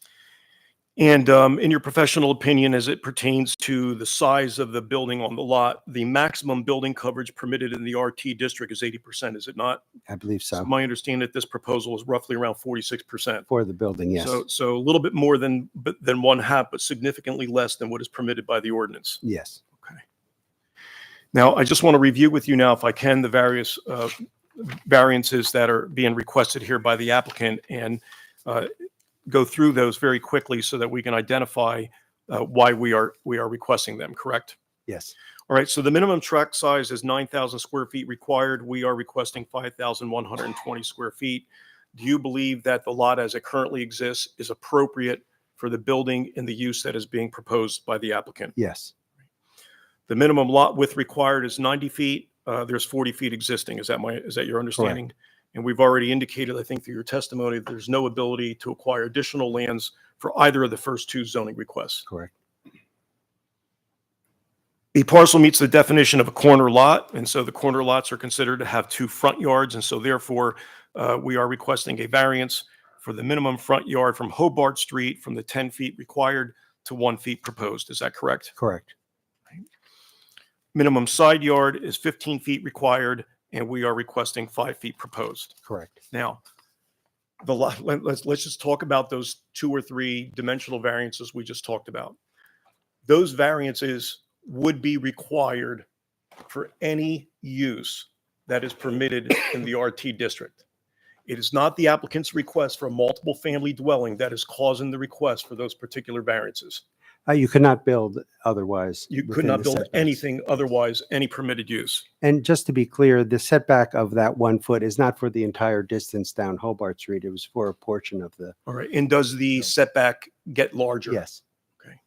And more compliant? Yeah, and it gets close to the setback at one point. Okay. Very good. There is a request for a minimum setback for a curb cut from an intersection, which is 25 feet. I believe our position is that Fortuna Street is less than 20 feet. And by ordinance, it's considered an alley and not a street. Correct. And so therefore, it is your professional opinion that a variance would not be required to that section of the ordinance? It's actually less than what's currently there with the garages now. Well, that's what I was going to say. In the Sorry. event, so first, do you agree with me that we believe, or that you believe in your professional opinion, that that section of the ordinance is not applicable to the intersection of Fortuna and Hobart? Correct. All right. However, in the alternative, if the zoning hearing board did not accept our interpretation, you're indicating that a variance would be appropriate because currently the garages are located right on Fortuna Street Pretty much, yeah. at the intersection. Yes. And there's no separation essentially. Correct. Okay. And so this proposal will actually make that separation better than what currently Yeah, exists. the garages will be 25 feet off of Fortuna Street Okay. for surface parking. And as the variance applies to Mechanic Street, we are requesting a reduction from 25 feet to 21 feet, 6 inches. Is that correct? Correct. All right. Section 132203 requires a minimum 15 feet separation between dwellings and parking pertaining to the parking pad access from Fortuna Street. Now, you and I were both having difficulty understanding exactly how that would apply. Explain to the board members how the unit is orientated to come out of the building and the garage and then to the parking pad. Right. The parking in the building is 25 foot from Fortuna Street. And that is where the parking pad is. We're unclear as how that separation could be done with parking in a building and a separation from that to a street. It seems to suggest that there has to be some area between the garage and the parking pad that's not that is not usable for parking. Right. But that couldn't be possible. Not in this lot. Okay. And lastly, we're asking, there's a section of the ordinance that indicates that for every foot of building height above 35 feet, you have to increase the side and rear yard by 0.5 feet. Is that correct? Correct. And what is the total height of this building? It's given the sloped site, it depends where it's measured, and I'm not exactly sure where, but it varies from 40 feet at its highest. I believe that's at Mechanic Street to, one moment, to like Hobart. To Hobart, it's, yeah, let me find the right drawing here. Here we go. So at the rear of basically about mid-block, the highest point along the slope would be 40 feet, and then it shrinks down, or the last two stories would be about 26 below grade at Fortuna Street. So if we take the highest at 40 feet, that would be 5 feet higher than 35, would Correct. it not? And when you multiply that times the 0.5 feet, that would result in an additional 2.5 feet. Of Is that setback correct? requirement. Of setback requirement. And so therefore, because we need a variance to the setback anyway, we are also requesting a setback because that would require an additional 2.5 feet of the setback. Right. Okay. So that's part of our request. Yep. Okay, to wrap it up, you would agree with me that there are a number of physical characteristics that are unique to this particular property, including the narrowness of the lot, the slope, and the irregular shape of the lot. Is that correct? Yes. Also, that it is surrounded by roads on 3 sides. Correct. Because of these physical conditions, the property cannot be developed in strict conformity with the ordinance. Is that your professional opinion? Yes. To the best of your knowledge, the hardship has not been created by the appellant because this lot existed in the same condition at the time he purchased it. Correct. And do you believe in your professional opinion that it's the minimum variance that will afford relief and the least modification necessary of the ordinance? I do. That's all I have for Mr. Goodman. Okay. Pete, do you have any questions? Sure. And speaking about the height, are you going to be above the roof line of the surrounding- adjoining buildings? Well, given our building is set back, obviously they have gable roofs. I couldn't measure it in one moment here. Let me just go to the rendering. I would say I'm trying to keep it at about peak level Okay. along Mechanic Street, but again, we're set back farther. And there's no windows that are overlooking those neighbors. Correct. In fact, that side is close to the property line, and I didn't put any windows specifically. Circulation in the apartments is on that side. So correct, there's no west windows. And you're saying the height, you said it's 40 feet, but that's really at like mid-span when it starts Right. sloping If you look away. at the side elevation on Hobart Street, you'll see a dimension taken, a lower right elevation. You'll Yeah. see the 40 feet is at mid block where the building steps down at the lower right elevation. So on the high side, it's actually only 29'3". On at the Fortuna Street elevation, yeah, correct. So this lot right now is all impervious. Correct. So you're adding in infiltration, which is great. How are you handling the rest of your rainwater? The rest of the Rainwater. at this point, we will handle it, and it will be reviewed by the city. I can't say it's detailed at this point, but there'll be more pervious than there is currently. Right. But I guess you're gonna We will have to design to control all applicable codes. We're gonna have to control it. Yeah. Consistent with the regulations of the city. And you already answered this question, but in your opinion, this is the minimum relief to make this project feasible. Yes. That's all I really had. Okay. Thank you. I just have a question about the zoning code. Can I ask that type of question here? Sure. I thought there had been a change in the zoning code in the RT district that the setbacks we were taking away setback requirements because we wanted to unify the street front facade. Am I remembering that correctly? Pip, do you have any knowledge of that? I don't. I know they're working on various things with the city. I do know that in most of the hearings that I've done in the city, it has been the desire of the various boards to match the location of the buildings that are consistent with the existing buildings, and I believe the applicant is attempting to do that here. And I think that's why, to your point, that's why it's been under consideration. Okay, I guess what I'm saying is the other buildings on the street are right at the lot line, right? Except the one adjacent, which has a porch setback. Oh, okay. That's the one. It's right there in that last. Miss Heller stepped out. I guess she's the one who would answer Yeah. that question, but that's the only question I had. Yeah, good question. Steve, you have Nothing. anything? I would say mid-block, that would probably be more important than a corner. The corner also requires sightline setbacks, which we couldn't avoid, which is what pushed the building back. And we just actually pushed it back just a little more to get parking up front. And when you say sightline setbacks, I you was mean gonna for ask that last for question. traffic safety? Is that what yeah. you refer to? Okay. Yeah, and there is also a stop sign on both sides of Mechanic Street. Okay. But So you're saying you traffic- did manage to. Meet the sightline requirements. Yes. And that was I had that marked in my notes to ask that question. I apologize for not asking it, but yes, it is compliant with sightline requirements. Okay. All right, anything else? Okay, I'll open questions for the audience. Anyone? Does anyone have any comments? Okay, do you have any final? No, other than the formal admission of request for the admission of the exhibits into the record, I have no further comments. The board will accept them. Thank you. Okay, and then we'll go off the record and Very good. Thank you. be right back.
Okay, can I get a motion from a member of the board, please? Sure, Madam Chair Lady, I'd like to make a motion to approve the relief sought. Can I get a second, please? Second. Emmanuel can read the roll. Sure. Paige, Yes. Peter, Yes. and Jessica. Yes. Thank you. Thank you. Very much. All right, guys. Thank you.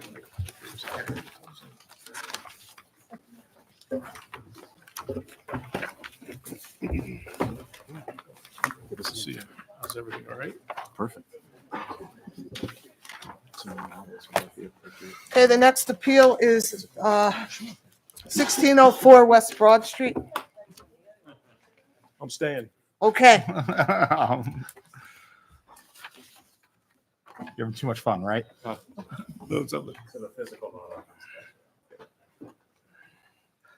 Okay, and can you tell us when the property was posted? April 17th, April? 17th. Okay, thank you. Okay, Emmanuel, if you'd read the facts of the case, please. Sure. 1604 West Broad Street. Appeal of Reginald and Esmeralda Lewis proposed to construct 740 square feet detached accessory dwelling unit on the property where an accessory dwelling unit is not permitted. Rear yard setback 20 feet required, 4 feet proposed. Side yard setback 4 feet required, 3 and 1 foot proposed. Applicant requests relief from the requirement that a detached building that is accessory to a dwelling shall not include cooking facilities, a shower, or a bathtub, and shall not be used for overnight sleeping purposes. In addition, no new principal building shall have its frontage on an alley. Record lot irregular 3,875 square feet, RT high density residential zoning district. Okay. So for the benefit of everyone that's in the room, let's talk through the way that this is going to work. I mean, you've all had the benefit where you've seen a couple of these as we've gone through the evening. So the requesting was called a variance. There's a standard within the zoning ordinance that they must meet in order to qualify for that variance. The burden of proof rests with them to prove that they meet those requirements. They have the opportunity to call witnesses through their attorney, Mr. Piparato. Each witness, it works almost like a court proceeding. This is a quasi-judicial body, and that means that Mr. Piparato will ask questions. They will answer the questions. Members of the public will have the opportunity to ask questions at that point of that witness. That is not statements. That is not public comment. That is not an opportunity for testimony. That is if you have a question. There's a fact you want to hear from that witness. So again, I mean, you do not need to ask questions. If you have a statement you want to make, you'll have an opportunity to do that later after they present all of their witnesses. At that point, you will have the opportunity to make public comment. I will also say, are there any attorneys that are representing anyone other than Mr. Piparato? I will also say that, I mean, Mr. Piparato may have the opportunity to object to certain people participating in certain aspects, because there's case law that says that only individuals that are affected by an application, and there's case law that defines that, have the opportunity to make that cross-examination and to present evidence of that nature. That doesn't mean you can't make public comment at the end. The board allows general comment at the end of the proceeding. So if Mr. Piparato uses the word object, at that point I may ask everyone to stop, and then the board will have to discuss his objection. The other thing I'll say is this very nice woman at the end of the table is the stenographer. And I mean, she genuinely has the hardest job of any person in the room tonight. Especially with me. Especially Mr. and me. I mean, we both tend to talk fast. The reason why is that, I mean, she's making a stenographic record. You heard about an appeal earlier. If there's an appeal, she's creating a document called a transcript. If more than one person is talking at one time, her job becomes genuinely impossible. We're going to hear from anyone through these proceedings. So it naturally happens, especially when you're asking questions. Please ask the question, let the person answer, and then just for her benefit, we don't want to see that gesture where she puts her hands up in the air, and that happens sometimes. So again, with that, what's going to happen is Mr. Piparato will give an opening statement if he desires, and he'll call his witnesses. Thank you, Mr. Boel. I'll call my first witness, and Wes, if you would state your full name and spell your last name, please. Sure. My name is Wes Hyatt. It's spelled Hiatt. Okay. And Wes, you are here on behalf of Reginald and Esmeralda Lewis. Is that correct? That's correct. and they are the legal owners of a property in the city of Bethlehem known as 1604 West Broad Street. That's correct. And in what capacity are you here this evening on their behalf? I'm here as both a researcher and a designer, leading a program called the Alley House program, which is a kind of program to pilot accessory dwelling units in Bethlehem. Okay, let me stop you there for a minute. And so the Alley House program, is that a program that is being pursued by a number of nonprofit organizations in the Lehigh Valley? Yes. And would you explain to the board members who all participates in the Alley House program? Sure. So it's a partnership between faculty, experts, and students at Lehigh University, Community Action Lehigh Valley, and Community Action Development Bethlehem, and New Bethany Ministries. Or sorry, New Bethany. Right. And so they collaborate in this Alley House program project. And essentially, what is the purpose of the project? The purpose of the project is to pilot and test a housing type, the revival of a housing type that is common in Bethlehem already, called the Alley House. And these will function similarly to what we might know today as accessory dwelling units or ADUs. And in pursuit of this type of use, have you and others involved with the program met with representatives of the city of Bethlehem? We have. And in what capacity have those meetings taken place, and with whom? You don't have to mention names, but staff or what? Folks from the Office of Community and Economic Development have been key partners in developing the program and helping us think through the best ways in which to engage community members and do this in a kind of responsible, methodical way. We've also met with numerous times with the folks from the Planning and Zoning Department for the design review. And to the best of your knowledge, is it your understanding that, at least from a consideration standpoint, that the city is considering a possible amendment to its zoning ordinance to provide for these types of accessory dwellings? Yes, and that's outlined in the city's recent housing strategy, Opening Doors. Right. And Opening Doors? Opening Doors. All right. Is that a publication that the city announced recently? Yes. Okay. And what is the basis of that, to the best of your knowledge? The basis of the document is essentially to lay out the case for why we need more affordable housing in Bethlehem. It cites many different sets of data that show how truly unaffordable housing in Bethlehem has become for not just people at the bottom of the income spectrum, but for people across the income spectrum. Right. And maybe in a little bit, we're going to get into some of those statistics as well.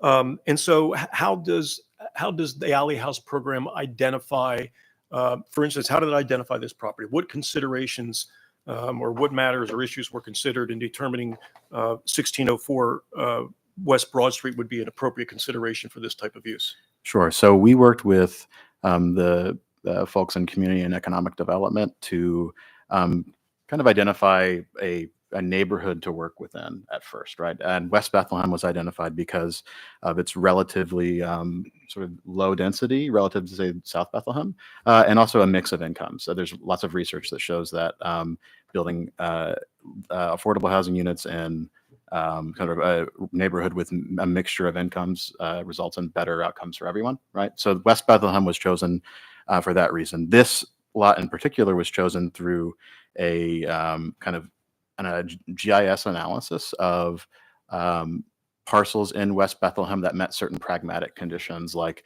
having alley, sewer access, certain lot dimensions, et cetera. All right.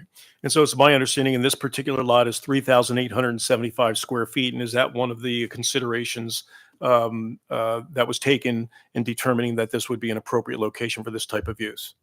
Yes. So the lot sort of square footage we found to be relatively typical for sites in West Bethlehem, which are fitting for this pilot program because it's meant to address typical conditions. And the same with the sort of sewer access and lot dimensions. Public utilities. Yeah. And also it's located in the RT, which is the high density residential district in the city. Is that right? Yes. All right. How do you select, in addition to selecting this property, is there any consideration given in terms of selecting the legal owners of the property? Sorry, can you repeat that? The legal owners, for instance, Mr. and Mrs. Lewis, was there any consideration taken into account, any determining factors as Sure. to who would be the appropriate applicant for this type of Sure. use? So the way the process went forward for working with Reginald and Mary Lewis was that we sent out a direct mailer to 625 parcels that we identified through that GIS analysis, and we simply met with folks that expressed interest, and Reginald and Mary kind of were the sort of first coming and most sort of clear applicants for that. And what has been the response to that request? I mean, have you seen a number of residents in the city of Bethlehem who have contacted you regarding this type of use? Yeah, from a survey, we identified 15 residents that would be interested, and met with a few of them, and I sort of assessed their lots again through these pragmatic concerns. Now, you talked about this being a pilot program. What do you mean by that? So by pilot, we mean that it is a singular kind of instance of this housing type that is meant to be evaluated to inform possible future zoning ordinance change that is being supported by the city of Bethlehem. Right. And so this is kind of like the test case, so to speak, is it That's not? right. And so we're here before the zoning hearing board seeking the relief that is necessary to see, how this works. Is that That's right? correct. And then to build off it in terms of whatever zoning amendments would be necessary or would be appropriate for this type of use. That's right. All right. Now talk a little bit about this is an independent building. This is a standalone building, is it not? And I believe it's somewhere in the area of 700 square feet. Yeah, so there is about 740 interior square feet of sort of conditioned space, and then 3 parking spaces below that apartment unit. All right. And we'll get into that a little bit. Currently, what do you know what the size of the home is that's on the property? I don't know if you do or you don't. Square footage wise, Yeah. I believe it's about 1,400 square feet, but I need to double check that to be sure. All right. Yeah. And would you identify for the board members, what are the considerations of the potential occupants of the accessory dwelling? Meaning how they Yeah. would intake them. So we will work with our partner New Bethany to through their programs to select a income qualified tenant that will be managed by New Bethany, and all of the kind of property management and all of this will also be taken up by them and our other partner, Community Action Lehigh Valley. Right. So I think it's really important for members of the board and also the audience to know, Wes, how will the livability or how will this be monitored? How will, number one, the tenants be selected? Number two, how will the activities at the property be monitored? I mean, to who will they have to answer? They'll have to answer to New Bethany. New Bethany will, through programs that they run all the time for other housing units, will essentially apply that model to this rental unit, and they'll work through sort of their case management process to work with the tenant. So what is the commitment by the Alley House? What is the length of the commitment, and what is the commitment of the potential occupant of the unit? So there's a 20-year affordability commitment on the property that we are sort of working through with our program partners, that for that entire affordability period, it will remain, affordable and managed by New Bethany. And will the occupants be required to sign a lease agreement with New Bethany? That's correct. So New Bethany will ultimately act as the landlord of the property along with the actual legal owners of the property. Is that correct? That's correct. And with Community Action Lehigh Valley holding the land lease, right? So the Community Action Lehigh Valley will lease the land on which the accessory dwelling unit is built. And through an agreement with Community Action, New Bethany, and the tenant, there will be a kind of unit lease there. All right, very good. I think you've indicated, I just want to talk about the, this is not a short-term lease type situation that, the city and other municipalities have had difficulties with in terms of, the Airbnb and that type of thing. This is a significant commitment that both the occupant has to make as well as the owner of the property and the Alley House program. That's correct. There will be no short-term or any kind of Airbnb rentals through this. Yeah. And I think, one of the reasons you indicated to me that we're here before the zoning hearing board tonight is that there is some urgency regarding the pilot case regarding, and would you explain to the board members what's happening right now and why it's so important that we come before the board this evening? Sure. Yeah. So we have received over $1 million in federal funding from two sources. One directly from the Department of Housing and Urban Development, the other by way of support from Senator Bob Casey and Representative Susan Wild through community projects funding. Community projects funding that funding needs to be committed within 12 months of grant execution. And the HUD funding needs to be spent down within 24 months of grant execution. And we started that research grant, which will inform kind of how the sort of best practices of zoning reform. We started that research grant in March. Okay. Now, in evaluating the properties, and you've talked a bit about that, but I want to talk about some of the more specific things in terms of the property itself. In evaluating this particular property from an off-street parking standpoint, is that one of the considerations Yes. that is looked at in determining what an appropriate site would be? Yes, so we did an initial parking study of this property, which is, I believe, Exhibit E, Exhibit E, and that identified a percentage of off-street parking available on a typical night and a typical weekend, a typical weekday evening and a typical weekend evening, but I would also like to note that there is no parking variance requested for this. That is correct. But I do want to take a minute to go through some of the exhibits, if we will. So it's very important. We are not requesting any parking variance. Yes. So all parking for both the principal dwelling and the additional dwelling will be on site. That's correct. Right. Now, that being said, people are concerned about visitors. I mean, we all get visitors, right? Doesn't matter where we live. But let's take a look for a moment at Exhibit E, if you will. And I know we're going a little bit out of order, but we did mention parking, and I want, because your organization has done a really thorough evaluation regarding this parking study, and I'd like you to run the board members through it, if you will. Sure. So on as you see on the left, I think it's the next, maybe. Yeah, there we go.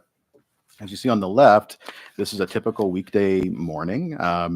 And all the green sort of rectangles are spaces that are typically available. The way that the study was conducted was myself and my students went out and took photographs on typical sort of weekday mornings and evenings.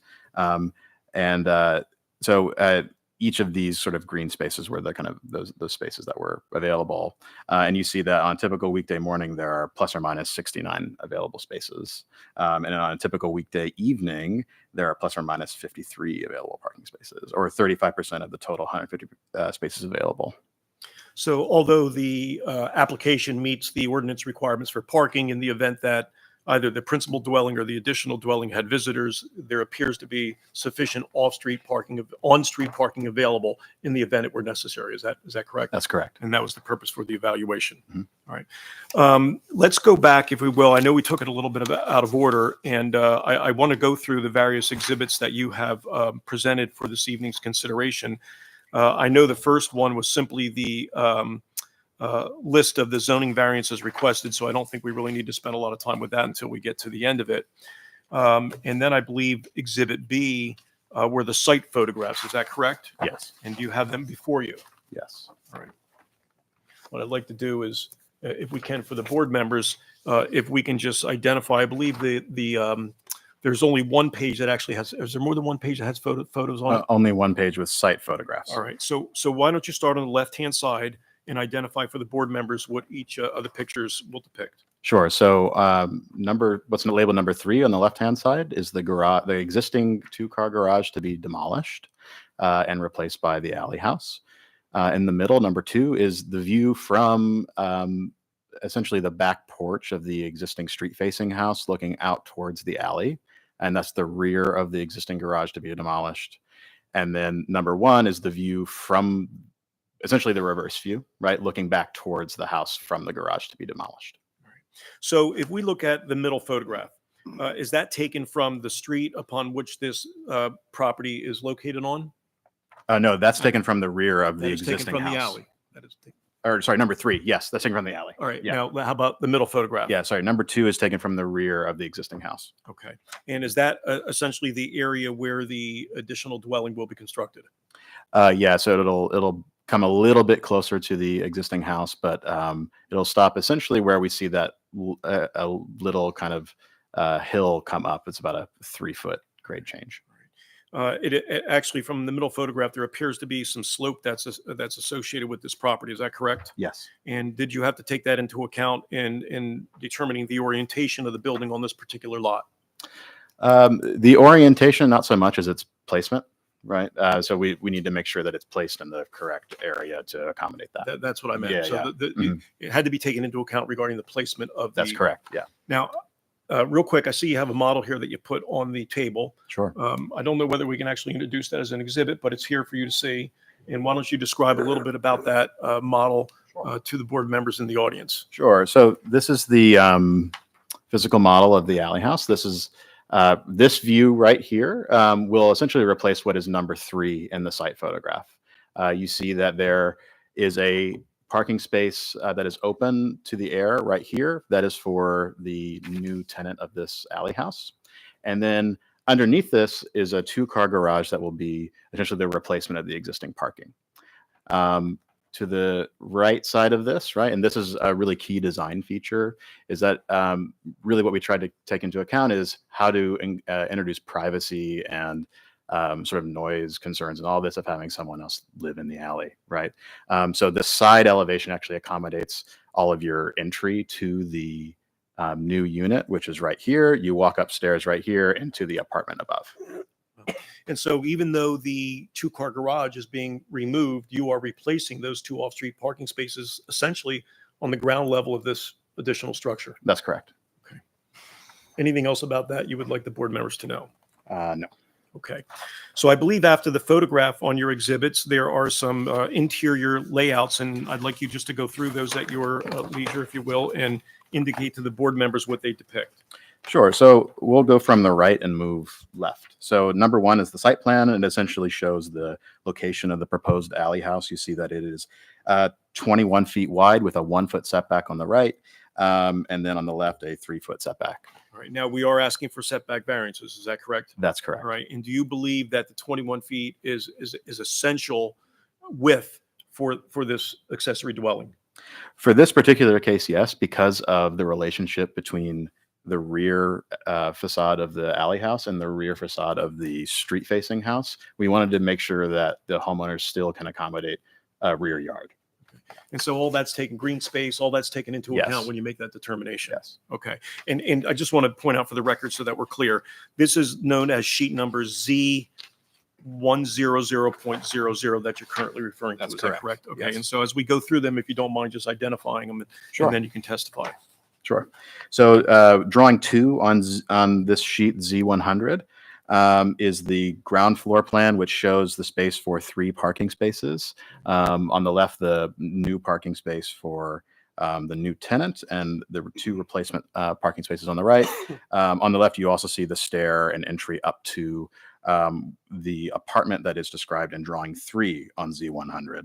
This is a 2-bedroom apartment with a one bathroom, kitchen, and living and dining room all sort of together, and a simple sort of Juliet balcony to provide some protected outdoor space for the tenant. And I think you've indicated it's roughly 704 square feet. Is that correct? 740 plus or minus, yes. Very good. And then the final drawing, number 4 on sheet Z100, is the roof plan. And what's notable about this drawing, and I realize it's hard to read on this 11 by 17, but it says extensive type green roof. We are planning to have a green roof installed on this to essentially manage any stormwater management issues. All right. That's interesting. I mean, is that something that is designed by you or designed by somebody else that's affiliated with the program? So we'll work with a green roof manufacturer as well as our partner Community Action Lehigh Valley, who installs these on other properties all the time. All right, very good. And the next exhibit?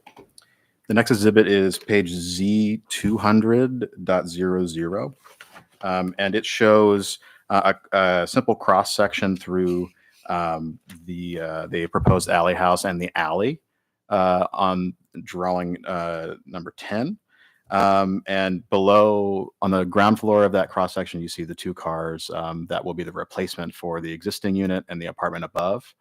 You also see that we tried to limit the height of this alley house unit to be respectful to the neighborhood context. And we have a site model if that is helpful to show later.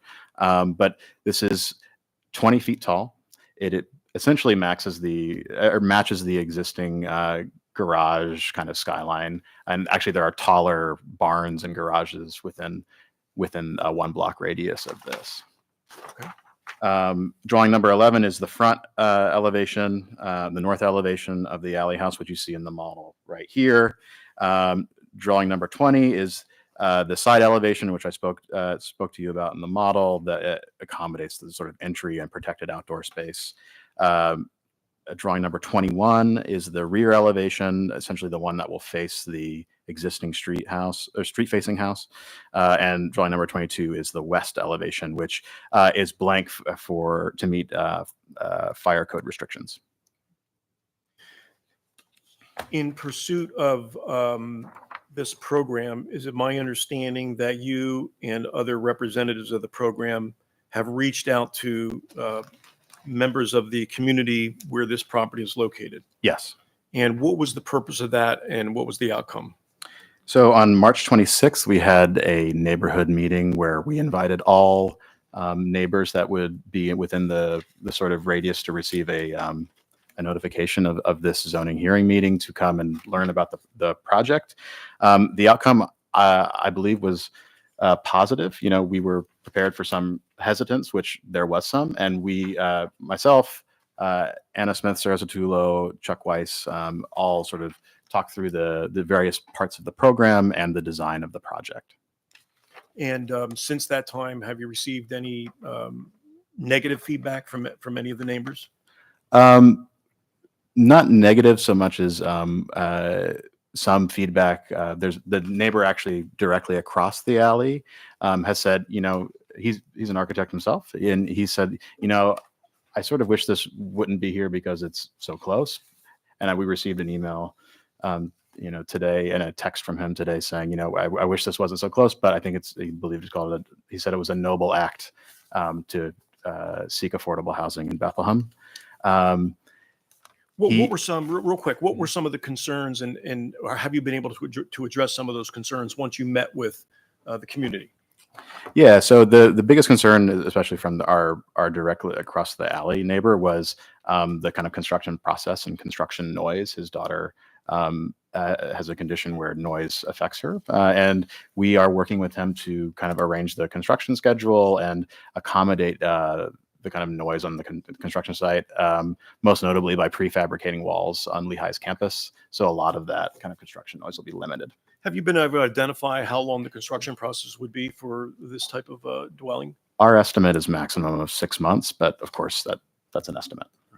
And have any contractors been selected to date? We haven't selected specific subcontractors, but we are working with Chuck Weiss to manage the project, and Chuck works with CALV. With CALV? Yeah, Community Action Lehigh Valley. Yep. Okay.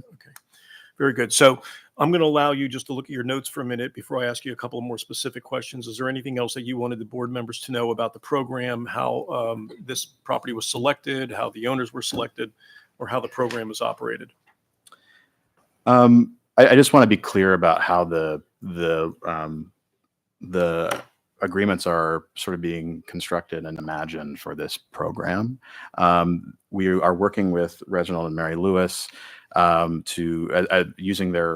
working with them to have their site be the kind of first and specific pilot in the RT zone for a possible zoning change that is supported by the city of Bethlehem. Not a for sure thing, a possible zoning variance for the city zoning ordinance change in the city of Bethlehem.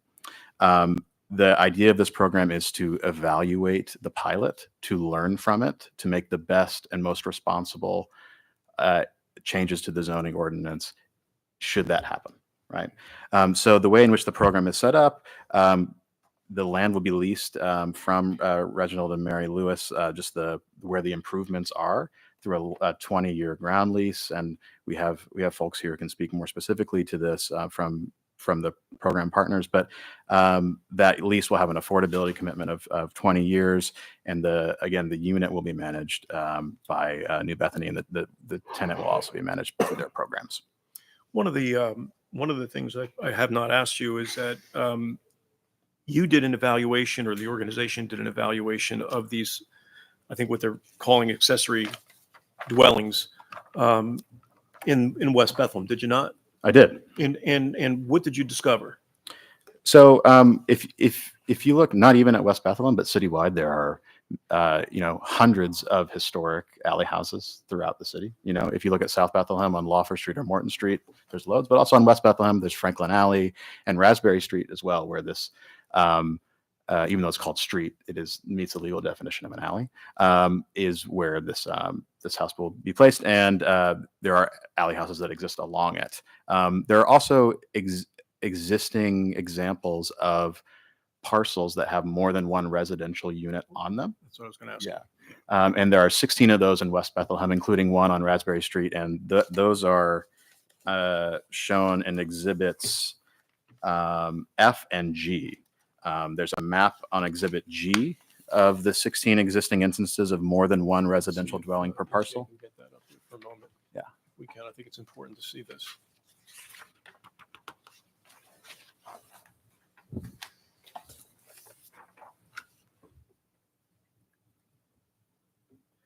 Yeah, so this is exhibit F. EJ. Yeah, thank you, EJ. And this is Wow. 5 photographs of similar accessory units in West Bethlehem. Each of these are a secondary unit on a lot with a principal dwelling. And each of them are rental Occupied units. independently from the principal structure. To the best of my knowledge, yes. Mhm. And rented out by the street-facing property owner. So the application is really not inconsistent with the character of the neighborhood. Would you agree with that? I would agree with that. Was there an additional exhibit you wanted the board to see? So the next exhibit is Exhibit G. And this shows a map of 16 other parcels that meet this definition per the public record.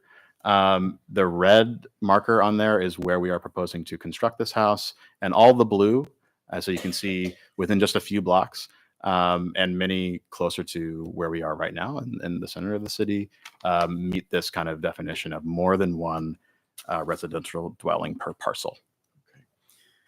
Essentially, all the relief that we are requesting this evening out of the various variances that are being requested, there's really only 2 dimensional variances, isn't that right? That's correct. And one of them is the side yard setback, which is 4 feet required. We are requesting a variance for a 3-foot side yard on one side and one on the second side. Is that correct? That's correct. And the rear yard setback is 20 feet. We are requesting 4 feet, and that's pretty much obvious because that's what we're trying to do, is it not? Yes. To build the unit as close to the alley as possible. That's correct. Yes. Consistent with the other structures that were depicted on the previous exhibit. That's correct. And I should note with the dimensional variances, this is why we're doing the pilot project, to understand what kinds of conditions must be addressed when developing these units, so that, again, if and when the ordinance is revised, we can sort of address those in a kind of responsible way. We've gone through this sort of pilot design process. Very good. That's all I have for the witness. Okay, Pete, do you have any questions? I guess, are you asking for temporary relief?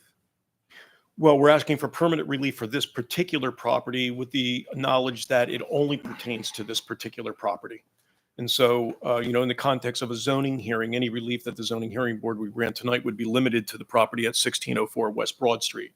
So we are asking for relief so that this facility can be constructed and occupied under this pilot program. All right.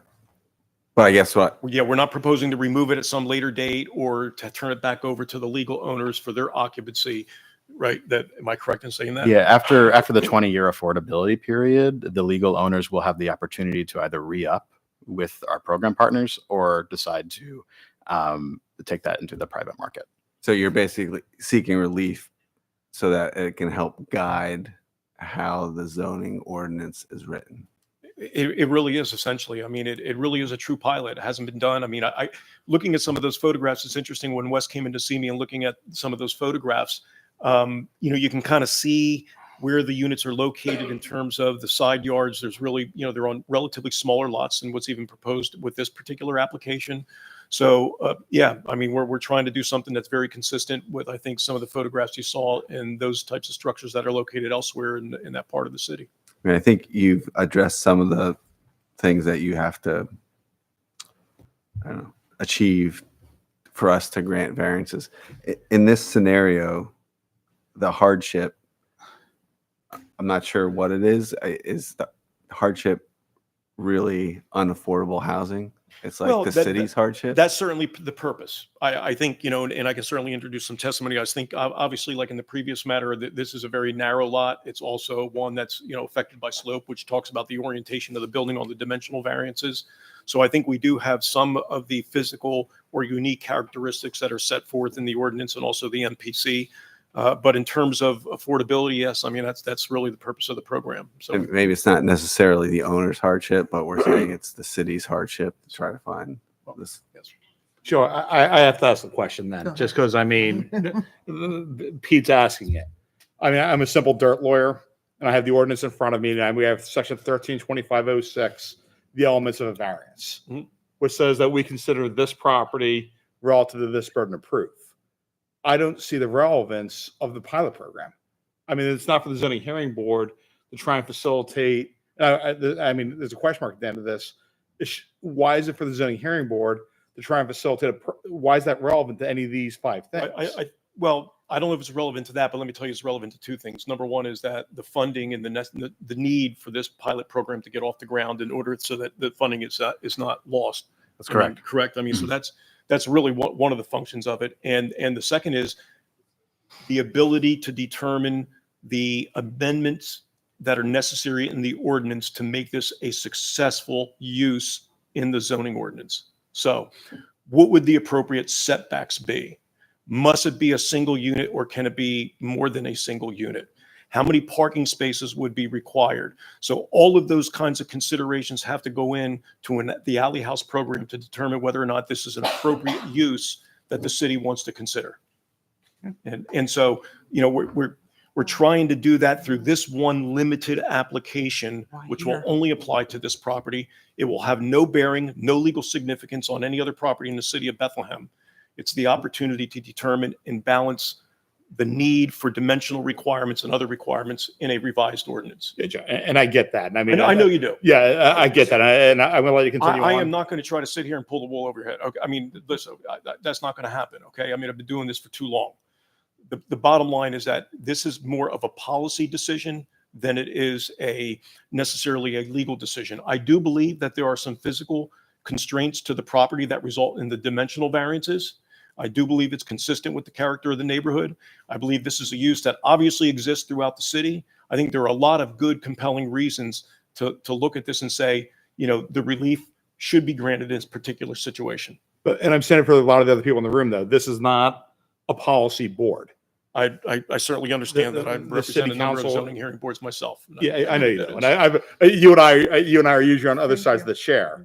And again, I mean, I'm saying for the benefit of the people in the room, this is not a policy board.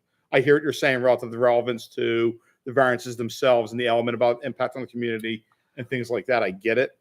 But at the same time, I mean, affordable housing policy is, I don't want to say pay grade because no one on this board is even paid, but it's above their pay grade. Well, again, we're not trying to ask you. We're not trying to put the zoning hearing board in the position to determine what's the best policy for the city of Bethlehem. We're simply asking whether or not this is an appropriate location for this particular use and these particular dimensional requirements that the variances we're seeking. We are not trying to put the zoning hearing board in a position to say that this can happen throughout the city because we allowed it in this particular location.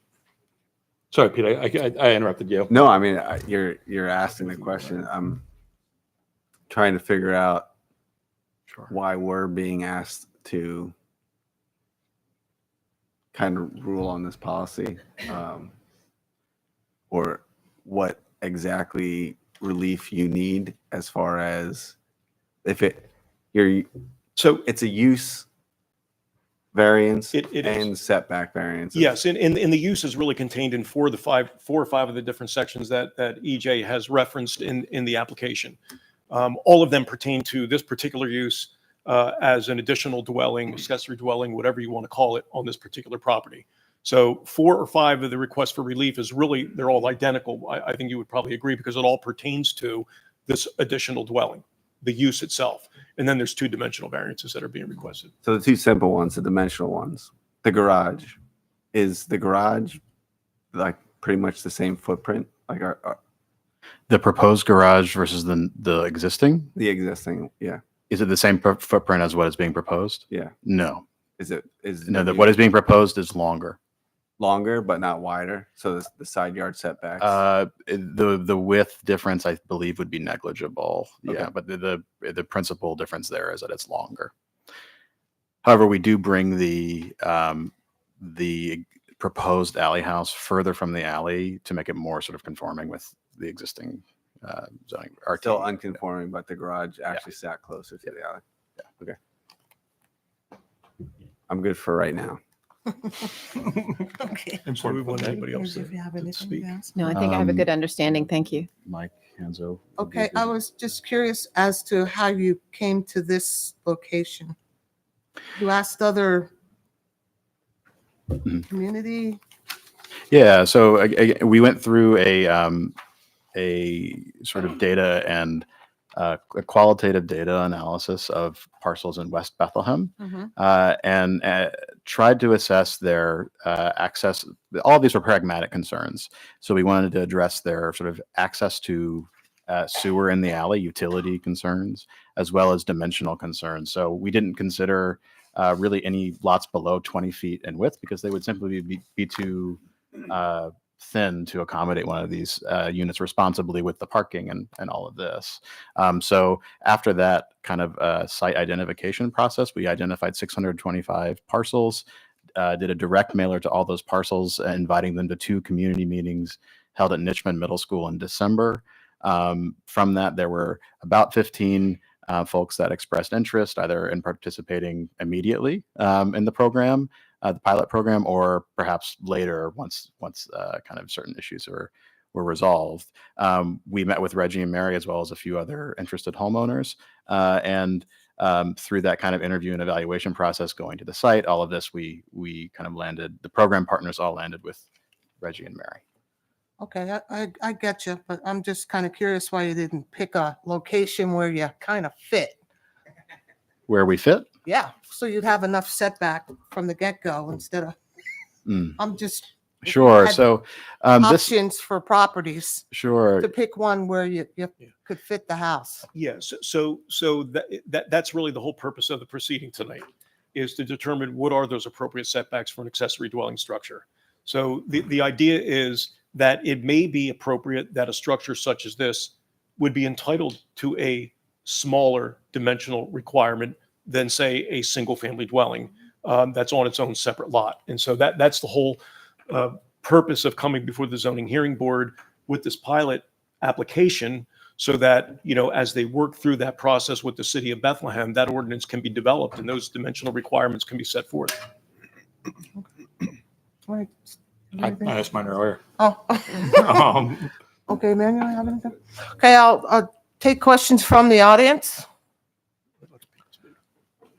When To you- make, was everyone sworn in? Yes. Yes. Yes, yes? Yes. No. I was. Who said no? Well, I was not sworn in, but I'm not speaking yet. all right, so let's have everyone sworn in now.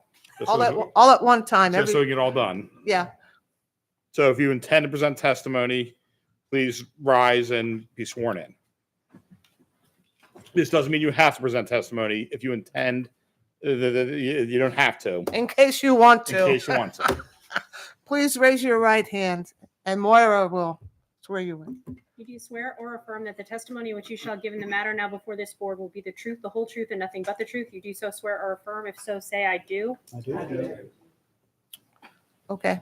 You have, this is for questions. We'll start with that. Hello, my name is Ben Everett. I live at 2708 Sorry, Bridle sir, Path. sir, Plus- sir. I didn't hear your name. I apologize. My name is Ben Everett. Thank you. My question is on the containment of the, if the board grants this change of use, then does that not set a precedence? Can I not approach the board next week and say, I'd like to buy an RV and put it in my backyard? hook it up to water and sewer, and I'd like to rent the thing out. So I can't give you legal advice. But what I will tell you is zoning hearing board decisions are non-precedential. We could rent this application right now. There could be someone immediately after him in line. We could deny that one. Thank you.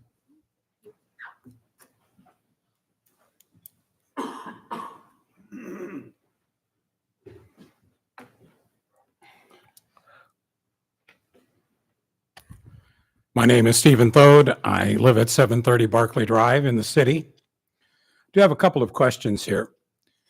You mentioned from the outset that this is a pilot program. Do I have an opportunity, real quick, do I have an opportunity to question on standing since Of they're course, asking make questions? an objection. Yeah.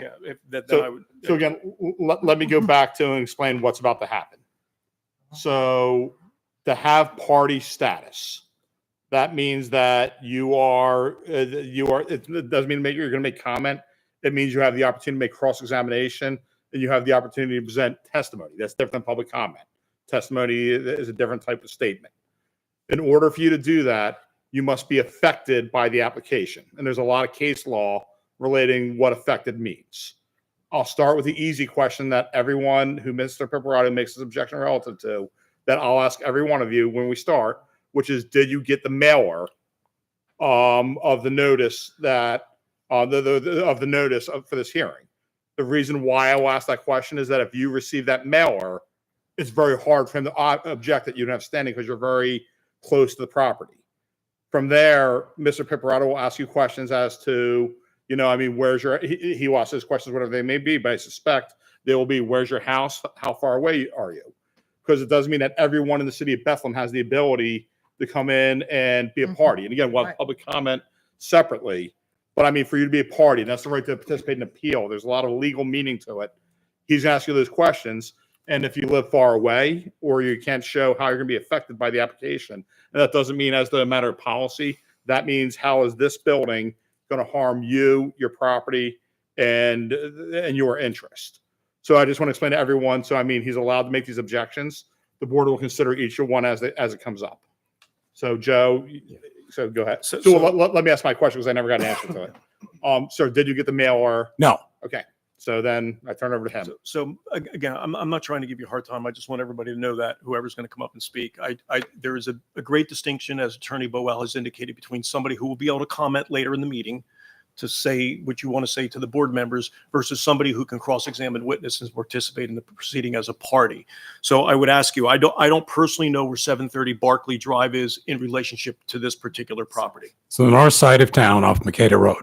Okay. All right. So my guess would be that it's a couple of miles away from the location of this particular Easily. property. Okay. All right. And I appreciate your honesty.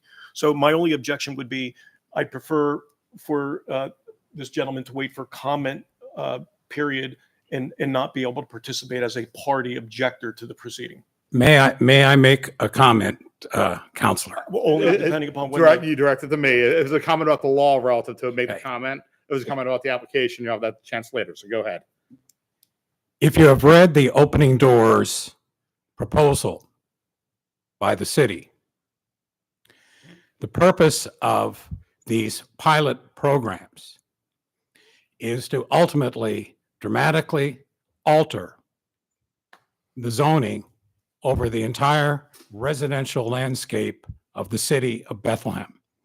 Therefore, I believe that since I own a residence in the city, and the city has laid out a proposal which would dramatically affect the value of my property and the quality of my life, that I should therefore have the right to discuss and question the process by which that decision is going to be made.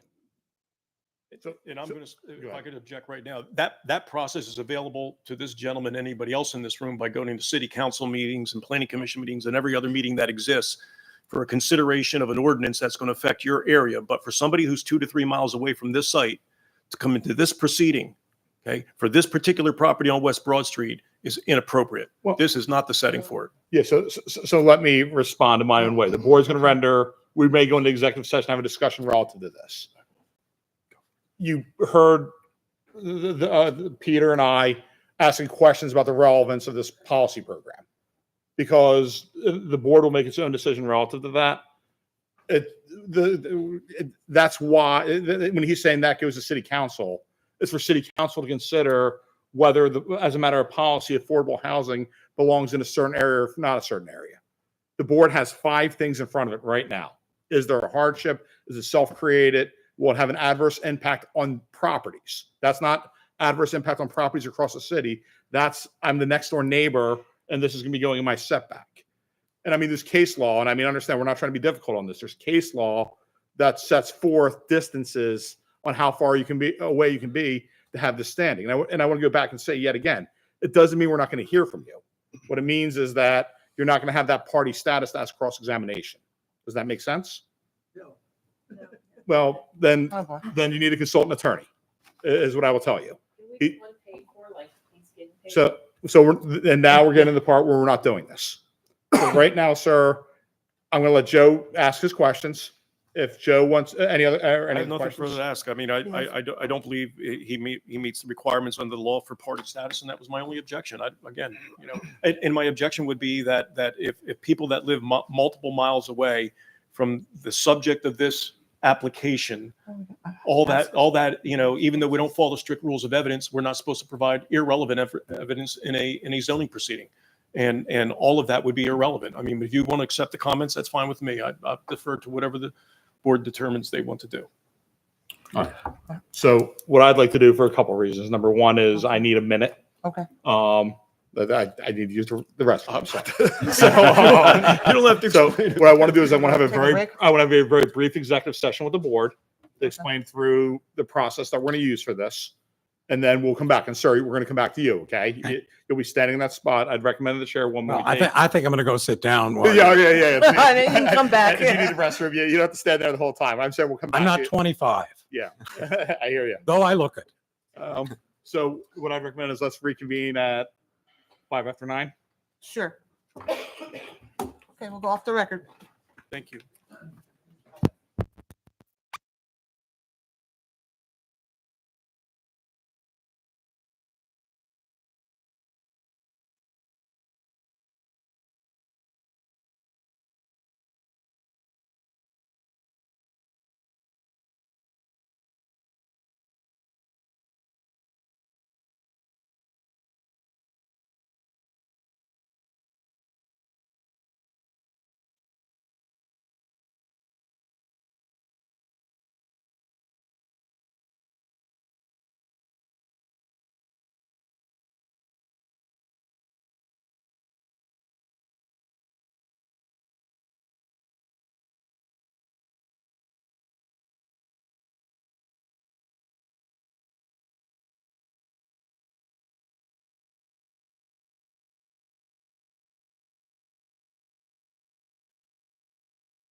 Zoning officer, are we back on? Yep. And are you okay? We're back on the record? So let me just do one housekeeping item for everyone else. And you're still standing there. That's fine. This doesn't have anything to do with you directly. So one thing we want everyone to know is the board has a 10 o'clock cutoff time, which means that if we're not through everything at 10 o'clock, we adjourn and we come back next month. And whoever has not had the chance to ask questions, present testimony, or make statements, you come back to whatever meeting this is rescheduled at, and we can get you that date. And you will do it then. So just so everyone knows, I mean, it happens more frequently than you would think. Once we hit 10 o'clock, that doesn't mean the case is over. It just means we're going home and going to bed. Okay, to come back another time. So the other thing is that the board is authorizing the chairwoman to make all determinations relative to standing. So when he makes an objection, kind of like the judge, and I know you're very enthusiastic about doing this, she will render a determination. And again, I mean, I want to emphasize that this is not us wanting to exclude people out. There's a legal standard as to what this means. So, sir, if you want to go back to the podium, I'm sorry to make you do that. Oh, and one more thing. Let me, for your benefit, you can be at the podium. You're fine. So, Joe, how many more witnesses do you have? I have one and possibly two. Okay. So if most of the people are going to be considered to be interested parties as we know it, they would comment at the end of the proceeding. I might be able to get my witness at least done this evening. Yeah. So I want everyone else to understand why I asked that. So we're effectively trying to do a benchmark on where we're going to get by 10 o'clock. So if he gets done his case at like 9:50, the board at that point may say, we'll hear everyone as a collective group at the next hearing. Okay. I promise you can go back to that podium right now. And I'm sorry I made you do that like 4 times. We're back. We're back. Yeah. Okay. So where we left the story was that you made a very articulate statement on how you felt that this is going to impact you and your residents, given the pilot program. And I don't want to summarize because you did a very good job of saying that and the board heard it. Do you have any other evidence you want to present relative to how you will be affected by this application?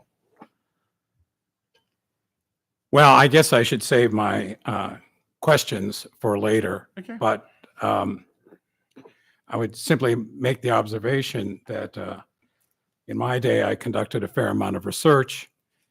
And what I was going to ask, if I could, was what are the comparables for what's being attempted here? And what are the metrics for determining whether the pilot was successful or unsuccessful? So we will accept that as what's called an offer of proof. That's you saying this is what I would have Yes. said. That's what we will accept that as an offer of proof. So we appreciate that. Okay. So Ms. Lee, we have an objection as to the standing of this individual. It'd be my recommendation, since your residence is 2 miles away, you said. At least. It'd be my recommendation to sustain the objection. Okay, I agree. So the objection is sustained.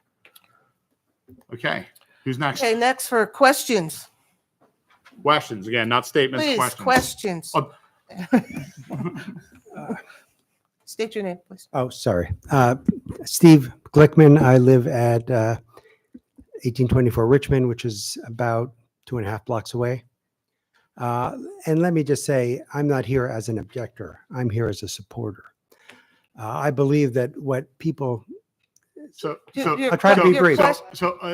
No brief. Oh, no brief. Okay. I'm telling Question. everyone, if it takes 2 sentences to get to it, it's not a question. Well, okay. The question is, I just want to be clear on the benefits to what are the benefits to the homeowner for doing this that would make it of interest to them and probably the community?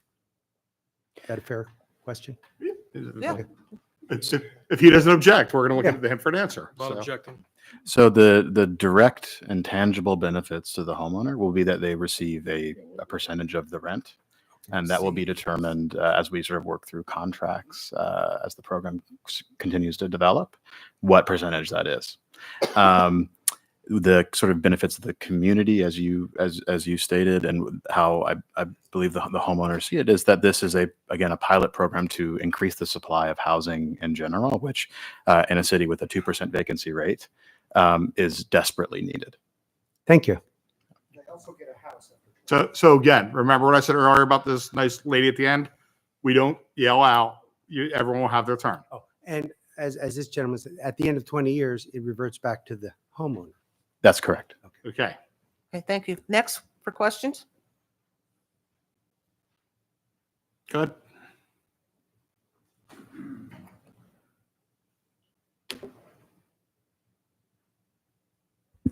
Bill Shire, 1890 Eaton Avenue.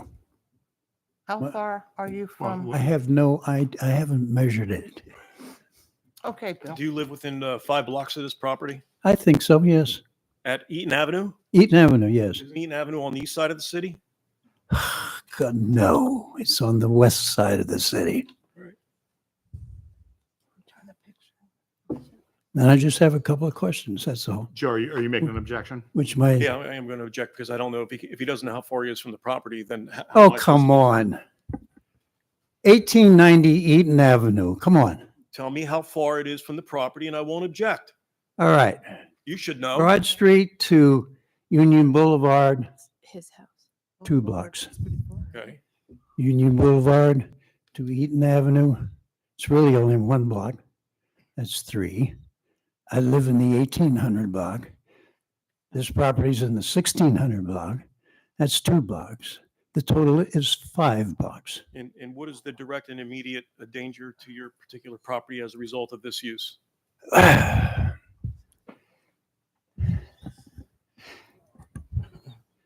I'm thinking how to phrase this. It's been described as a test case. How is it going to impact you at your property? This particular, Another name for a test case. this particular location. Another name for a test case is establishing a precedent. Now admit it. If this is a policy issue, it should be handled at the policy level and not at the zoning hearing board. So you're saying that you were affected because of the pilot program and the precedent that it would set? Yes, I have mixed feelings about this whole business, but I think we need to have clear thinking. All right, so anything else relative to your stand? So I have 2 questions which may shed some light for the board. Okay, Bill, please ask your question. Okay, thank you, Jessica. First question. You are, of course, aware that there has to be a hardship. I'm wondering about what is the hardship? I've already explained my position to the board. Well, it ain't gonna come through to me, that's for sure. Well, that's not my Joe. problem. Joe, No, it's your problem as well. everyone, gentlemen, the question's He been and I asked. don't get along too well. It's fine.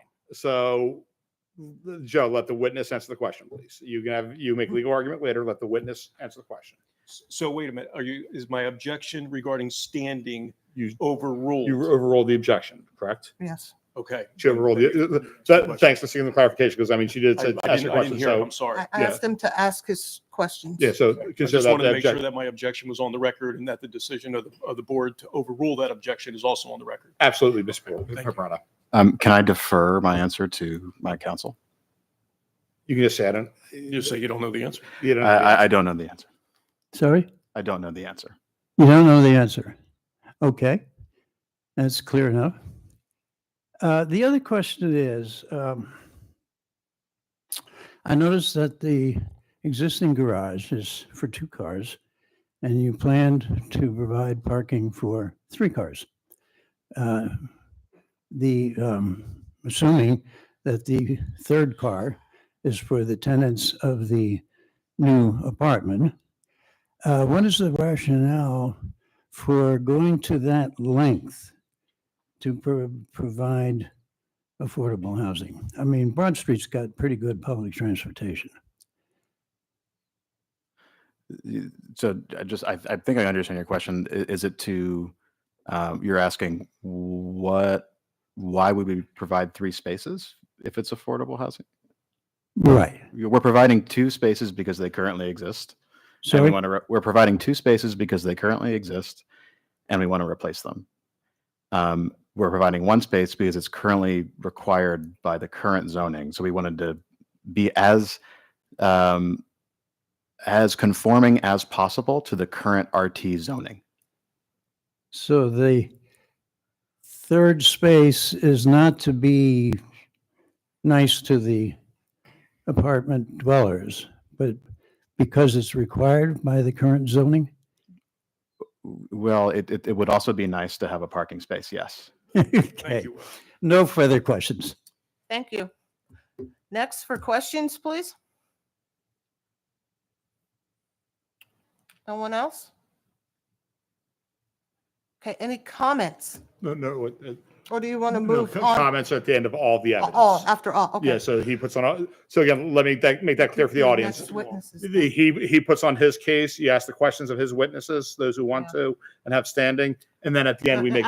Comments end. after the whole thing. Yep. Okay, Can I just call one more witness? Of Yes. course. Okay. Yeah. Mike, you want to come up? I don't think you can. Somebody I don't has think to there's another move chair. that. They don't move these chairs, so I think they only give us 2 chairs. Oh, there's one over The here. If you chair want, is like- Leslie, you want to pull one of those chairs over there up? You're welcome to. okay.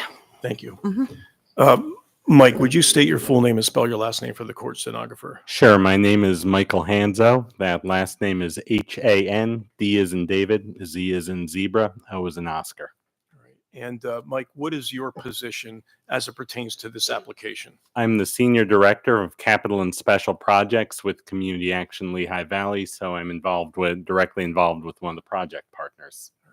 And can you tell us a little bit about, I don't want to be redundant because we're short on time, but the Alley House program project and your organization's involvement in that. Can you discuss a little bit about how that came about and what the purpose is? Sure. So our involvement is that we're always looking to innovate in some way, but we're always looking to be systematic as to how we innovate. We're looking to try and do things in a very measured, and we're trying to do things in a very deliberate way. And that's one fact that I hope is just brought to light throughout this whole process, is that we're trying to do this in a measured and deliberate approach at this point. We're not asking for any kind of broad sweeping policy changes at this point. I think it's very important just to provide a reminder of that in very clear language. We're asking for one specific instance of relief for one specific property. If we're to move forward with any kind of wholesale zoning changes, obviously everyone on this board knows a zoning change is a very long and detailed process that requires considerable input from the public. At this point, we're just taking a look to see.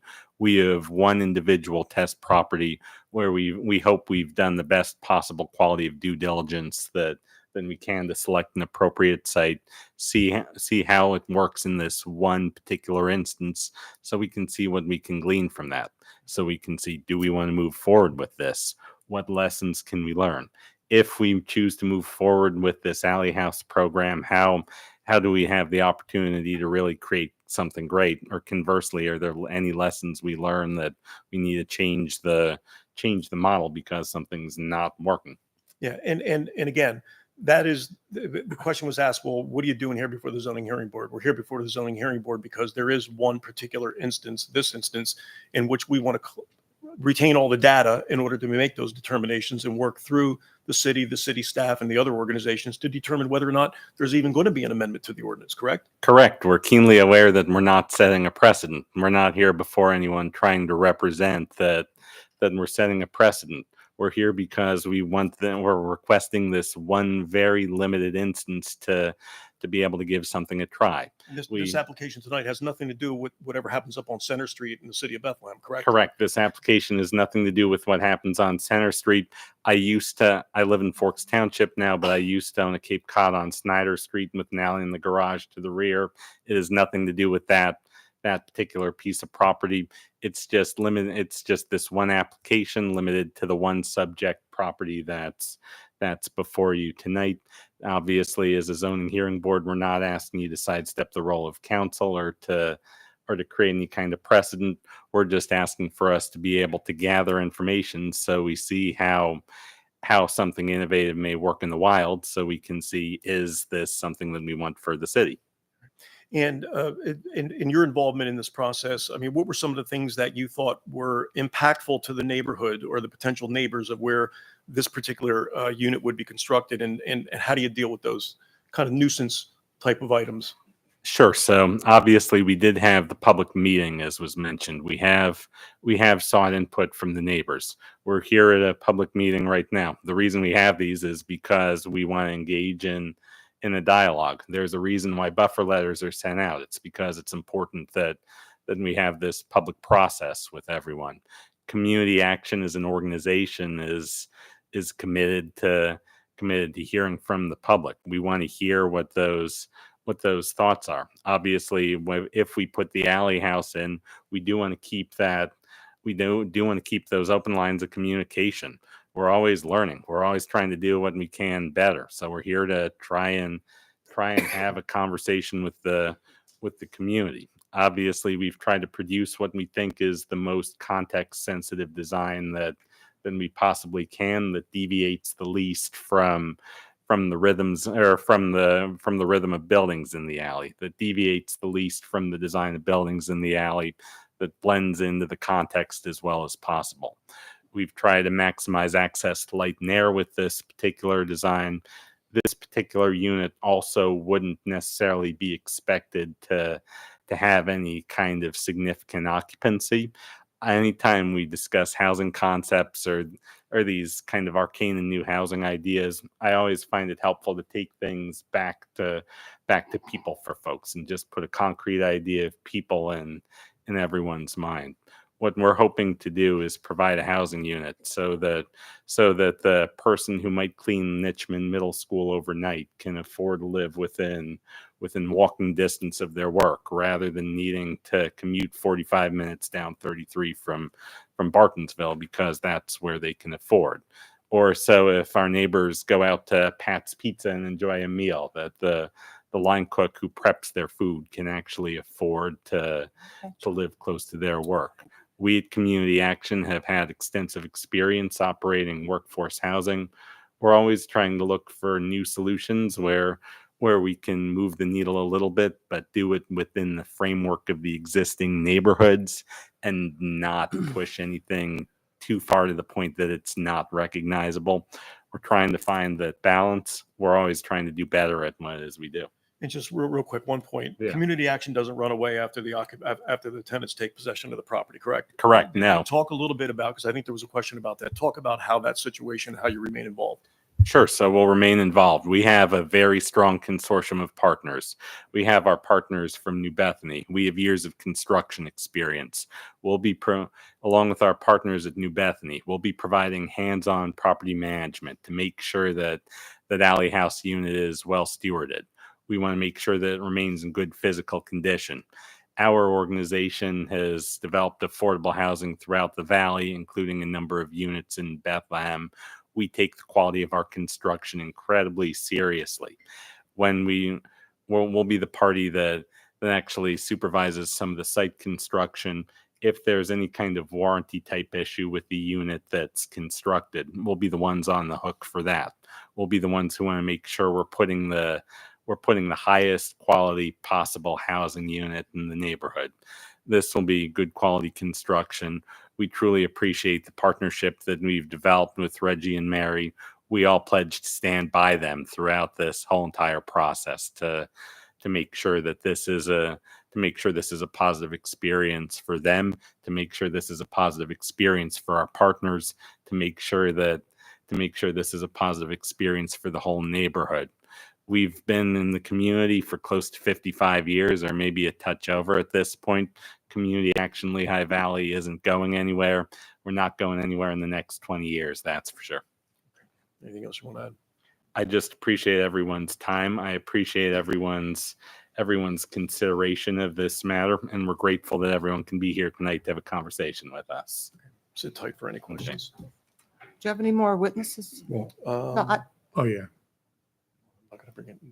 Wait, Wes, we gonna have any more witnesses? Nope, that'll be it. After Okay. your Do you have any questions? Sure. What are the metrics you're using to analyze and determine what if this is going to be a successful pilot? So if we see a successful pilot, obviously we're there. We'll be able to keep a long-term relationship with this individual. We have an in-house housing counseling department at Community Action. We can loop the resources of our agency and just be able to provide periodic check-ins, just to be able to get a sense from the homeowner. Do they feel like they're being able to get a better foothold? A lot of what our agency is dedicated to is economic opportunity. We're hoping just by simply giving someone a decent place to live, we can give them a foothold to be able to get that economic opportunity. if someone moves into our alley house and they're out of the alley house in 2 years because they've been able to put money away in savings and purchase a home in the neighborhood, go through our first time home buyer seminars, or just if they've simply been able to purchase a market rate home in the neighborhood, that'll be seen as a success.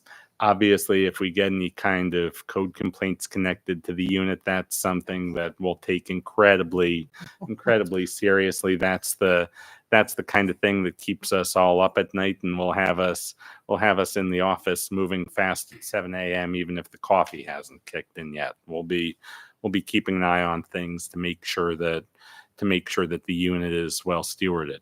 Obviously, we'll keep the communication going with Reggie and Mary throughout the process as the parent property owners to see how the experience is going with them. And also, I can't say enough, we're not going anywhere. We're visible. If neighbors have questions, if neighbors have thoughts, if neighbors have concerns, they can come to all of us, and we promise a listening ear. We keep talking that we're here to glean data. The only way we get that data and information is if people continue the conversation and keep talking to us. Real quick, and at the end of the day, this is not a for-profit organization that's trying to build this unit at this location. Correct. At the end of the day, this isn't a for-profit endeavor. It might not necessarily meet the fully strict definition of hardship tied to parcel, but the reason why you don't see more efforts at the private sector developing affordable housing is just because it's just such a complex game, and the funding, the available grants are just so limited. For private sector individuals like Reggie and Mary to be able to furnish affordable housing and have it work, that's close to economically impossible. So I suppose that there is some kind of thread to be made, and Attorney Piperato can overrule me if this is complete nonsense. Is that the hardship is that we have a private sector individual who's bought into the need for affordable housing in the community, but there's an economic hardship involved in developing that affordable housing without the support of a partnership such as ours, and without a little bit of innovative thinking. We're trying something new to see if this is something that can be scaled up, and we're trying something just in one case so that we're not setting this overwhelming precedent that alters the whole character of the neighborhood in the process. Thank you. Okay. Pete, you have Yeah. any- Yeah, to touch on that thread, I guess an argument could also be had that you're actually making their housing more affordable too, because now they have another stream of income. Exactly. Yes, we are in the process. We do generate some income for the homeowner that can just offset some of the costs of living. Everyone here is obviously experiencing the rising costs and aware of inflation. I don't need to offer redundant testimony to a fact that everyone knows here. But the hope obviously is that we'll find something that works for all parties, and that we learn from our whole community and can figure out what this means for us to move forward with our collective goal of being able to create a city that's affordable to as many Bethlehem residents as possible. Now, you talked about regular check-ins with the homeowner and your tenant, and then allowing the community to come to you. But are you also going to be engaging the community actively with surveys, or do you have that process all planned out already? We do always have public engagement processes. Obviously, we'll continue to develop those public engagement processes as the time goes on. But 484-893-1061, that's my direct line. I'm putting that in the public record right now. We will take the input. So I will provide the ongoing line of contact to our organization at any time. I don't think you want to know how public you just made that. It's a public number where I didn't write it down. Hi, YouTube. So, and then what are the steps if it's starting to fail? How are you going to right the ship or fix what is going to be deemed a failure in the community? If it's starting to fail, we need to take a long, hard look at what's starting to fail and why. We need to go back to that. We do anything as deliberately as we possibly can. We need to figure out what the cause of the the failure is. If it's a matter of the tenant, if it's a matter of the tenant not upholding their end of any tenant's responsibilities, we need to determine, do we have a tenant who might be in need of some more support? Do we have a tenant who might be in need of some more education? If we're hearing concerns from the owner or from surrounding property owners about the maintenance of the alley house, then that's something we need to look at. Do we need to get any kind of maintenance services out there more often? So in order to be able to fix what goes wrong, we just need to constantly keep an eye on the property, constantly see what's going on, so that we can be aware and keep communication open, so we can be aware of small issues before they have the chance to become big failures that need a fix. In the course of my job, I already routinely pass by a number of the parcels that our organization owns. I'll be doing the exact same thing with any property of this nature. So we'll just keep the constant communication open, so any of those small glitches and bumps can be addressed at that point. If we're hearing concerns from neighbors, obviously we want to have an open conversation. We want to truly listen to those concerns. We want to understand what's at the crux of those concerns, so we can figure out what the best approach forward is to be able to resolve them. You good, Pete? Okay, Paige, you have anything? I'm good. You're good? I have nothing. Okay, I'll open the floor again for any questions Let me make for one. this. So let me make one thing clear. If we ruled on an objection earlier, as to someone who's asking questions, that person either has standing or does not have standing. There's no second bite at the apple. So Any questions from the audience? Hearing seen. Okay, any comments? well, Yes? Oh, so again, please spell your name. Interesting, Wes. Sure. And I don't want to ask the question because I don't know the answer. I don't think anybody. Stephen Thode, that's with a PH, THODE, 730 Barclay Drive.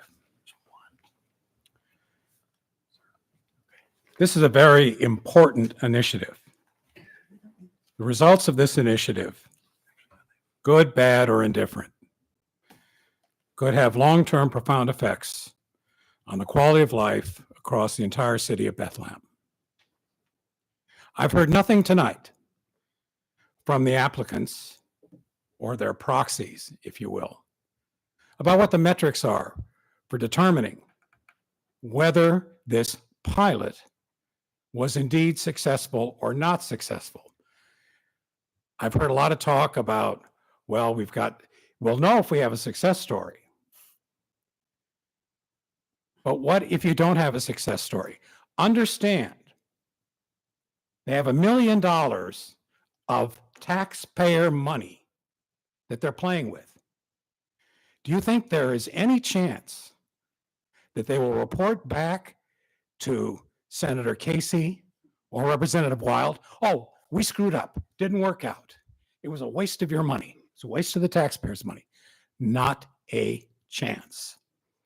Until I see solid metrics and success stories of this type of initiative in similar communities,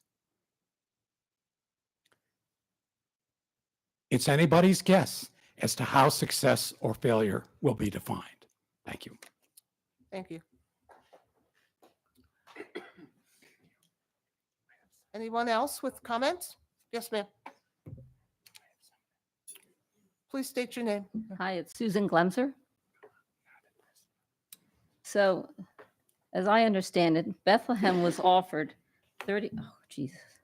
Can we get an address, please? Excuse me? Oh, Oh, yes, please, your address. 2132 Sycamore Street.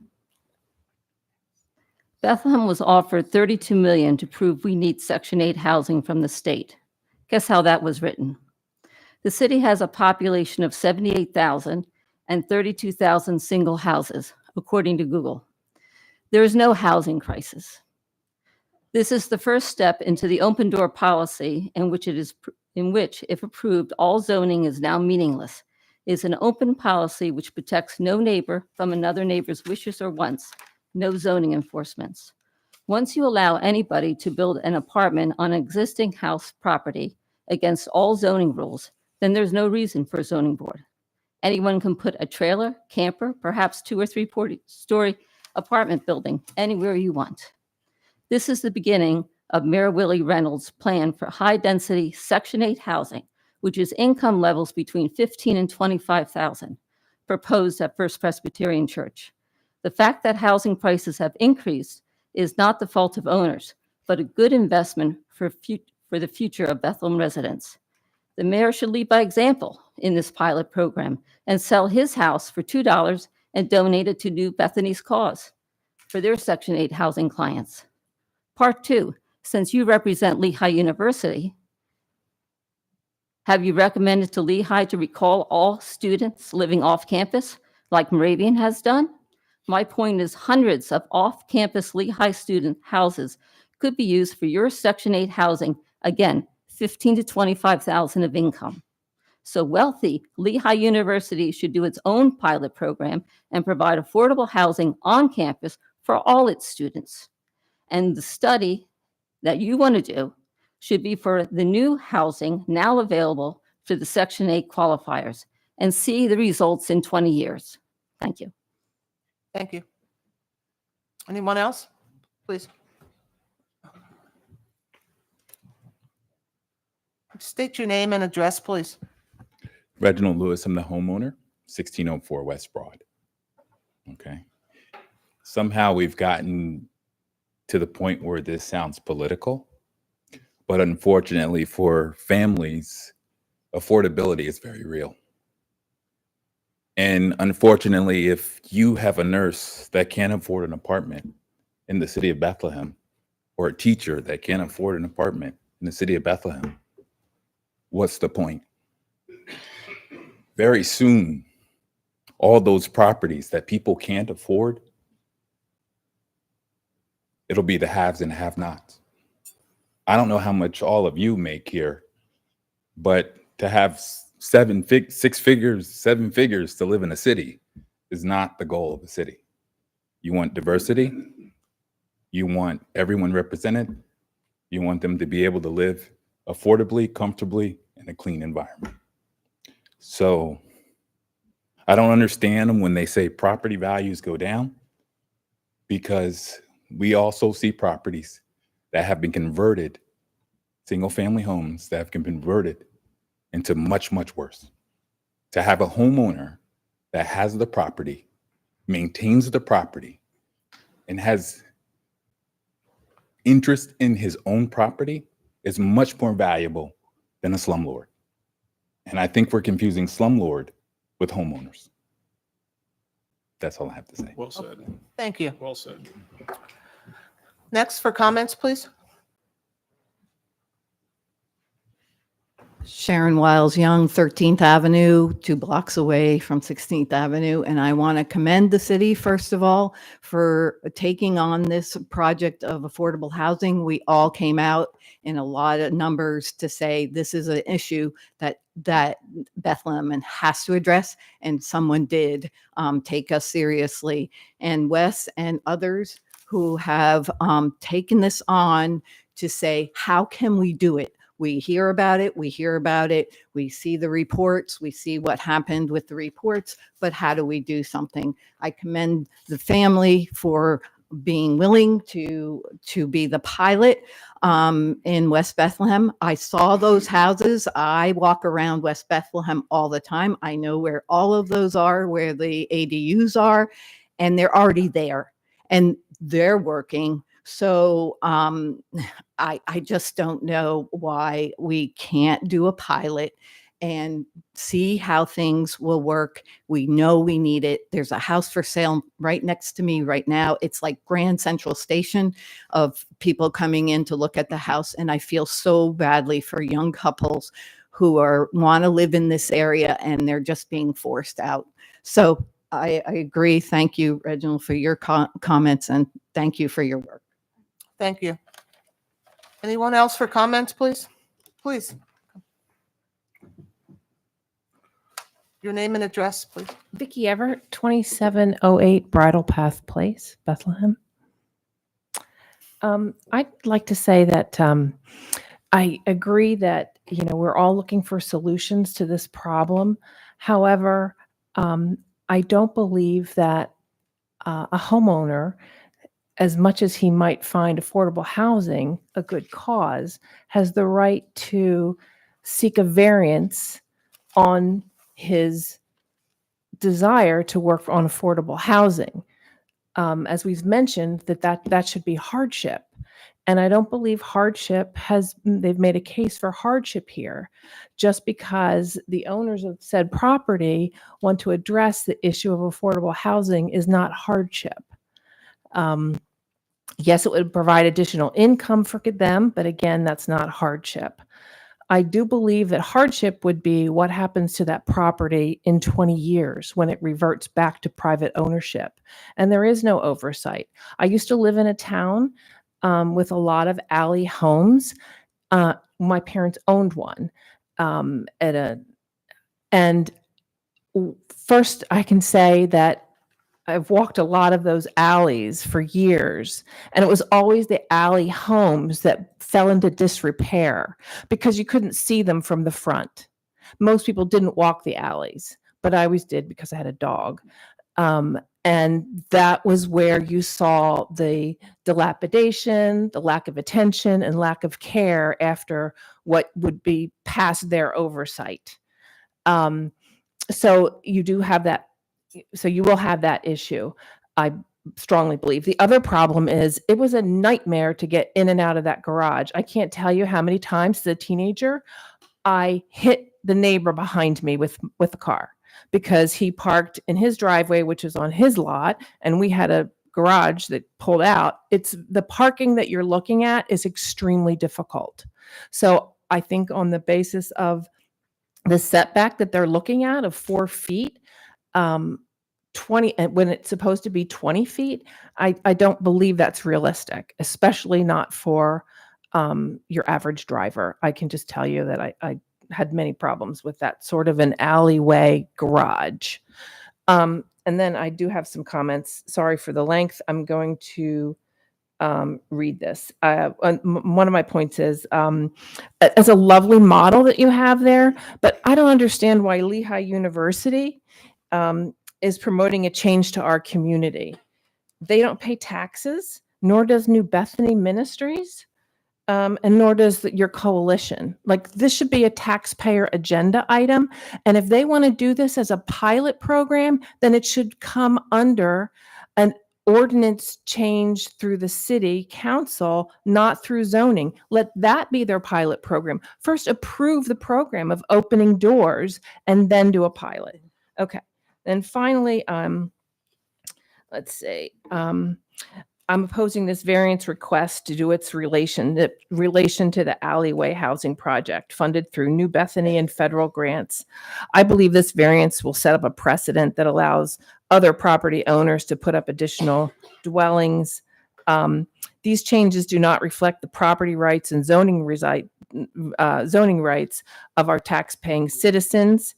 Instead, it will give special privileges for variances outside of zoning. We have zoning for a reason, to protect property rights, values, and quality of life of our citizens of Bethlehem. This does come under the open doors policy, even though they're requesting a variance in the alleyway houses. It is an end run around the rights of the citizens of Bethlehem. This policy of Mayor Reynolds was not voted on, was not given public address through the whole city, which it will affect, and is not supported by the majority of the citizens of Bethlehem. This zoning board is opening a door to a dangerous path of changing the landscape of Bethlehem for the future, which we will not see the full effect of for 10 to 20 years. There will be strains and burdens put on our schools with additional density, and our schools, police, and emergency services. And again, that's all put on us, the taxpayers, because Lehigh, New Bethany, and your coalition do not pay taxes. The open door policy has been concocted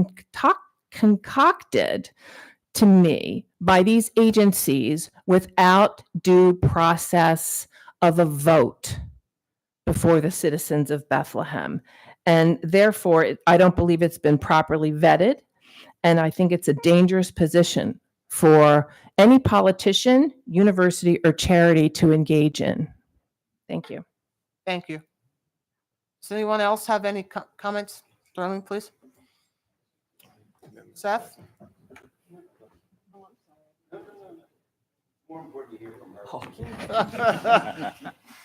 Darlene Heller, I'm the Director of Planning and Zoning for the city. I wrote out quite a few comments, but with much of what's said, I think I may be altering these as I go along. But I really wanted to give you, from the city's perspective, how this came about and why this is important to us. The project generally grew out of many public discussions with the city, residents, organizations, and businesses regarding the Lehigh Valley's housing crisis. The city's been closely studying this issue over the last 2 years. City has said many times that addressing the high cost and the low supply of housing is absolutely critical for the health of our community. I think that is not being disputed. I think it's hard to refute that.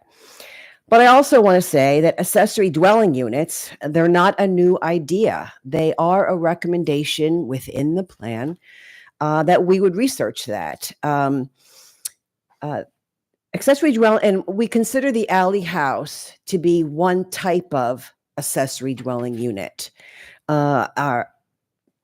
It's a housing type that's common in older established neighborhoods, just like the city of Bethlehem.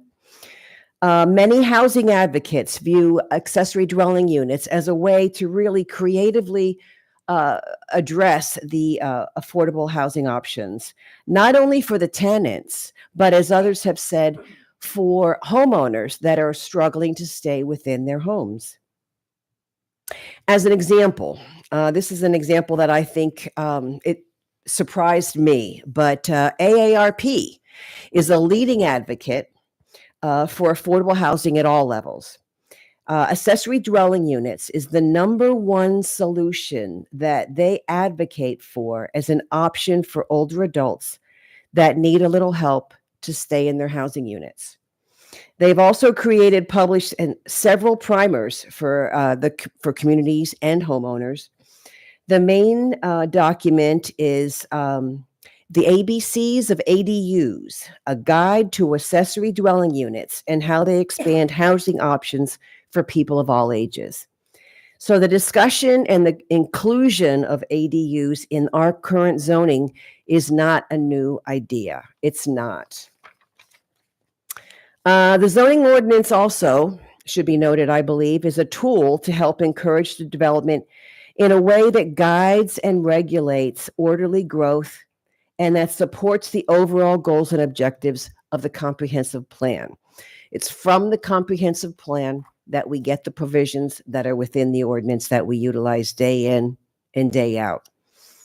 Encouragement of a diverse range of housing types that support all members of our community and with a range of incomes is a primary housing goal of our comprehensive plan. Our zoning ordinance already includes incentives to entice a range of price points in new housing. One is that we have a density bonus for workforce housing. We also provide flexibility in parking for affordable housing units, and there are others. And we provide incentives in other ordinances as well. The intent here is to utilize this initial project as a pilot, as what's been said.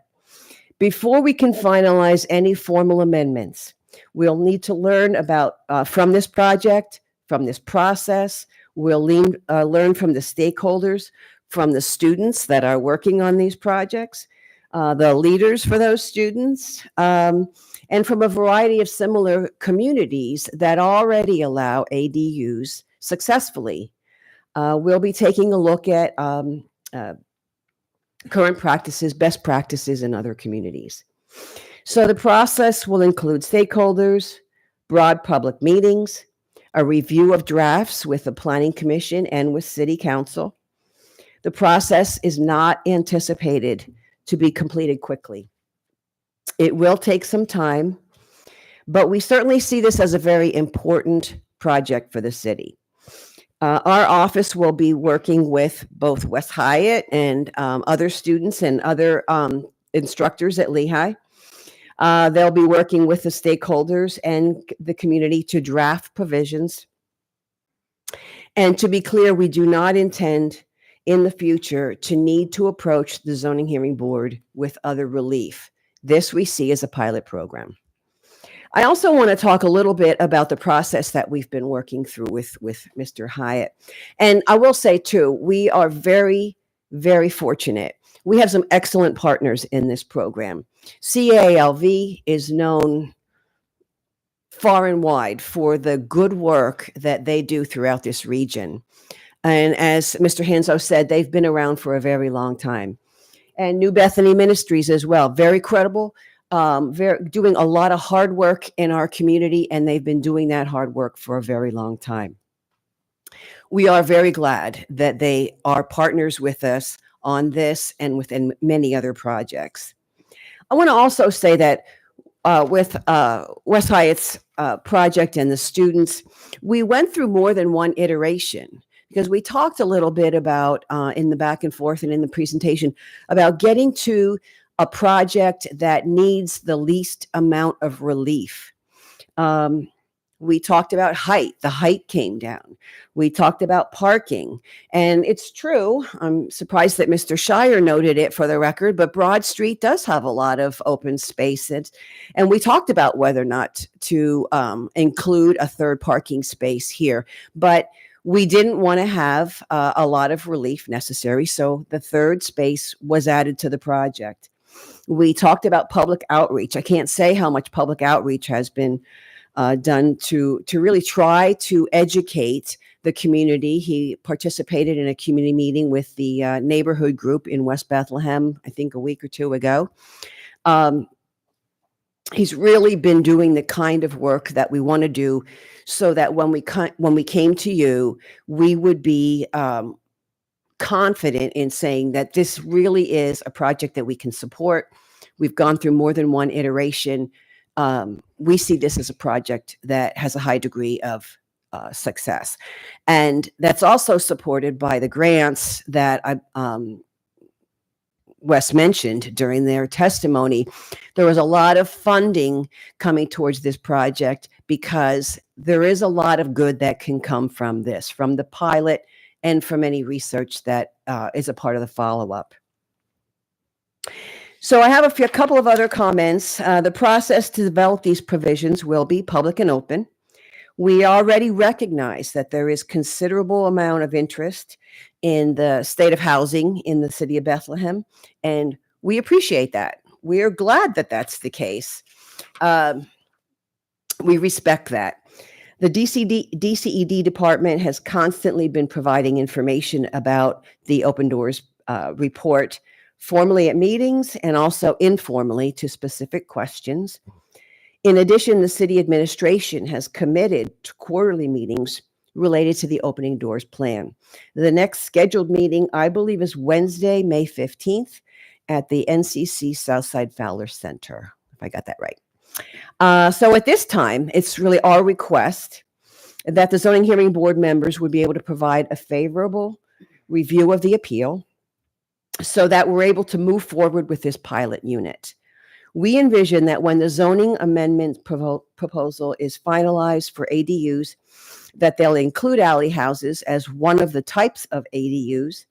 At that point, these proposals are anticipated to be provided some by right provisions, and that they will no longer be coming forward to the zoning hearing board if the projects are able to meet those standard conditions that will be placed in the ordinance. So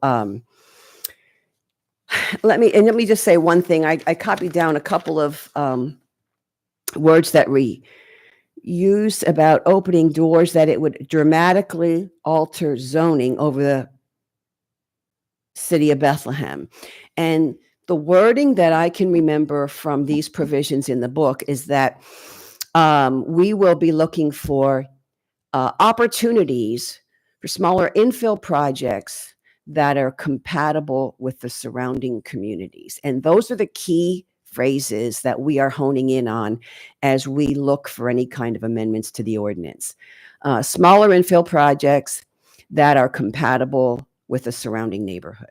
So I'll just leave you with that. Thank you. Okay, thank you. Darlene, I have to ask a question. I mean, Certainly. and you don't have to answer it. Sorry. And then we're at 5 of. So, and I don't vote. I'm not running an opinion on what the board's going to do, but I have to ask this question. If the board grants relief, and I'm not telling the board to vote one way or the other, if they grant relief, Mr. Piperato made an articulate argument saying the reason that's relevant is that the program shows what will diminish the adverse impact on the community.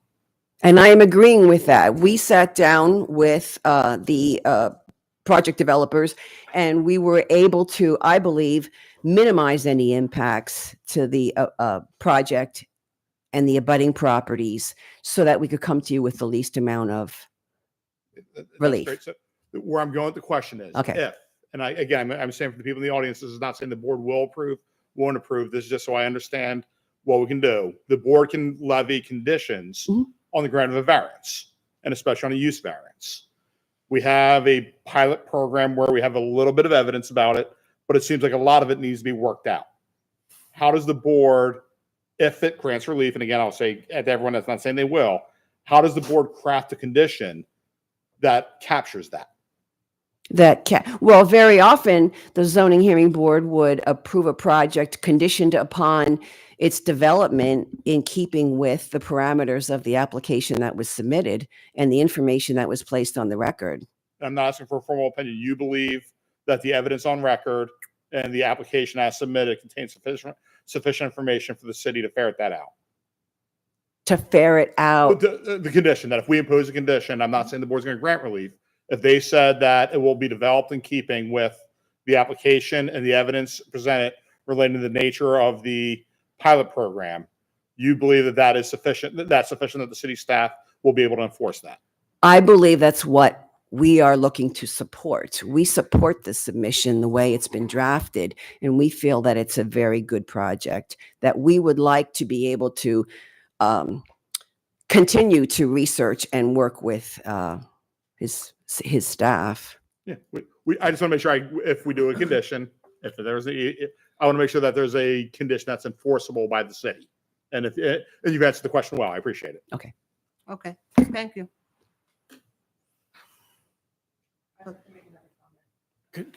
Well, let's, Mr. Moglen. Seth. Seth Moglen, 726 Hillside Avenue. I'll be brief. I think the board has heard a lot about the virtues of the project. You could hardly ask for a more remarkable combination of city government, nonprofit organizations, private citizens coming together to work on an urgent problem in the city. I just want to address a very focused question, which I hear to be the main concern expressed by members of the board tonight, which is the question of hardship. I just want to underline something which Mike said and an exchange with members of the board.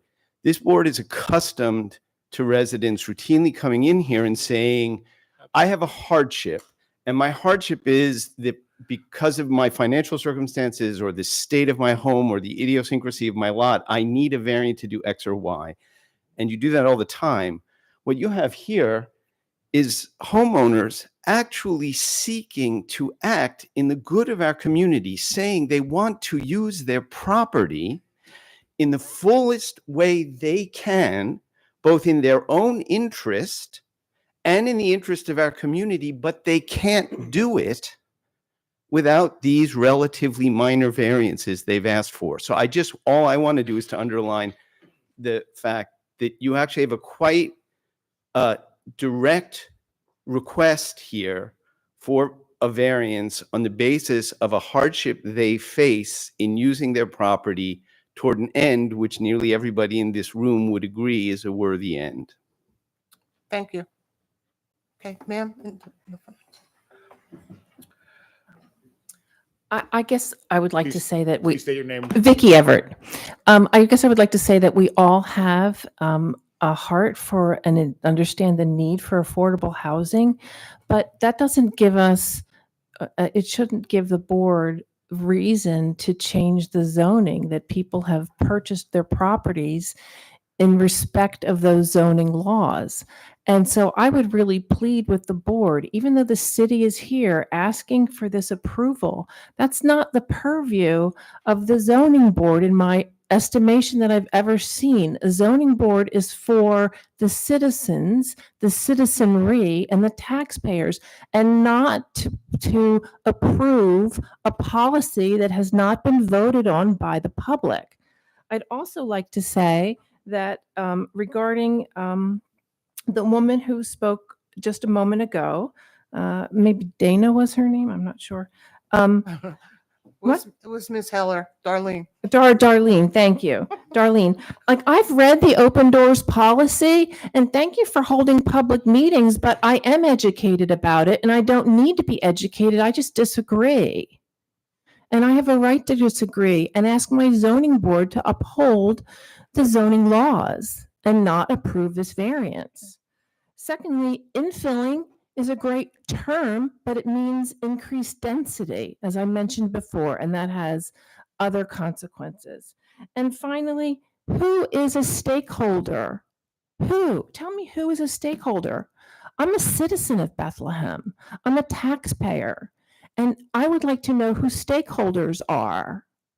I mean, I don't know if, I don't want to go in, well, I'll stop at that because we all live in Bethlehem, but please define stakeholder for me. She's saying it's in their policy. It is in their policy, but nobody has defined it. So who are we addressing? Who are these stakeholders? It is not defined in their policy. Thank you. Thank you. Are there any more comments? Yeah. No, please. Steve, can I, when they're all done, can we just stay for 3 minutes for me to make a final? Yeah, because No, I'm no, no, you're within- I'm not, Absolutely, I'm John. not going to run out the door. Yeah, so everyone understands the 10 o'clock cutoff. The board has the ability to keep going if the board is inclined to keep going. Well, listen to Ms. Godshall, please. Dawn Godchild, the Executive Director of Community Action Lehigh Valley. And I just want to address a couple of things that people said. I think we're all tired, but I'm going to get a couple of things in before I go. I heard a couple of times that there's no hardship. Hardship is not having a place to lay your head because you can't find affordable housing in the city. That's hardship. Hardship is wanting to be able to offer that to people and not being able to because people are stopping you or feel that you shouldn't be able to do that. I've heard a couple of times that this is not supported by most people in the city. Unless you've talked to everybody in the city, you don't know that it's not supported by most people in the city. The gentleman said that why don't we wait until someone else does this so that we can get the metrics and see if it worked out for them? Somebody, somewhere has to be the one to start something in order to see if it works out. And why not the city of Bethlehem, who cares about people having a place that is affordable to live? I heard a gentleman also say that if it doesn't work out, we won't be willing to go back to Bob Casey or Susan Wild and tell them, absolutely, we do all the time when we start projects and they don't work out. We run a loan program called Rising Tide. We give people loans in the city to support new businesses. And sometimes those businesses default. We make mistakes, but we still want to give it a try and give them a try to be able to provide economic development within the city. That's the purpose of what we do. We are an anti-poverty organization. And so we want to see projects like this work. Will it? Don't know. But why not try to see if we can get this going so that people can have other options that provide affordable places to live within the city. And unless you've ever been poor or ever been homeless or ever not had a place that is affordable to live, I have. And unless you know that feeling, you can't have empathy to want to do it. Thank you. Thank you. Are there any more comments, please?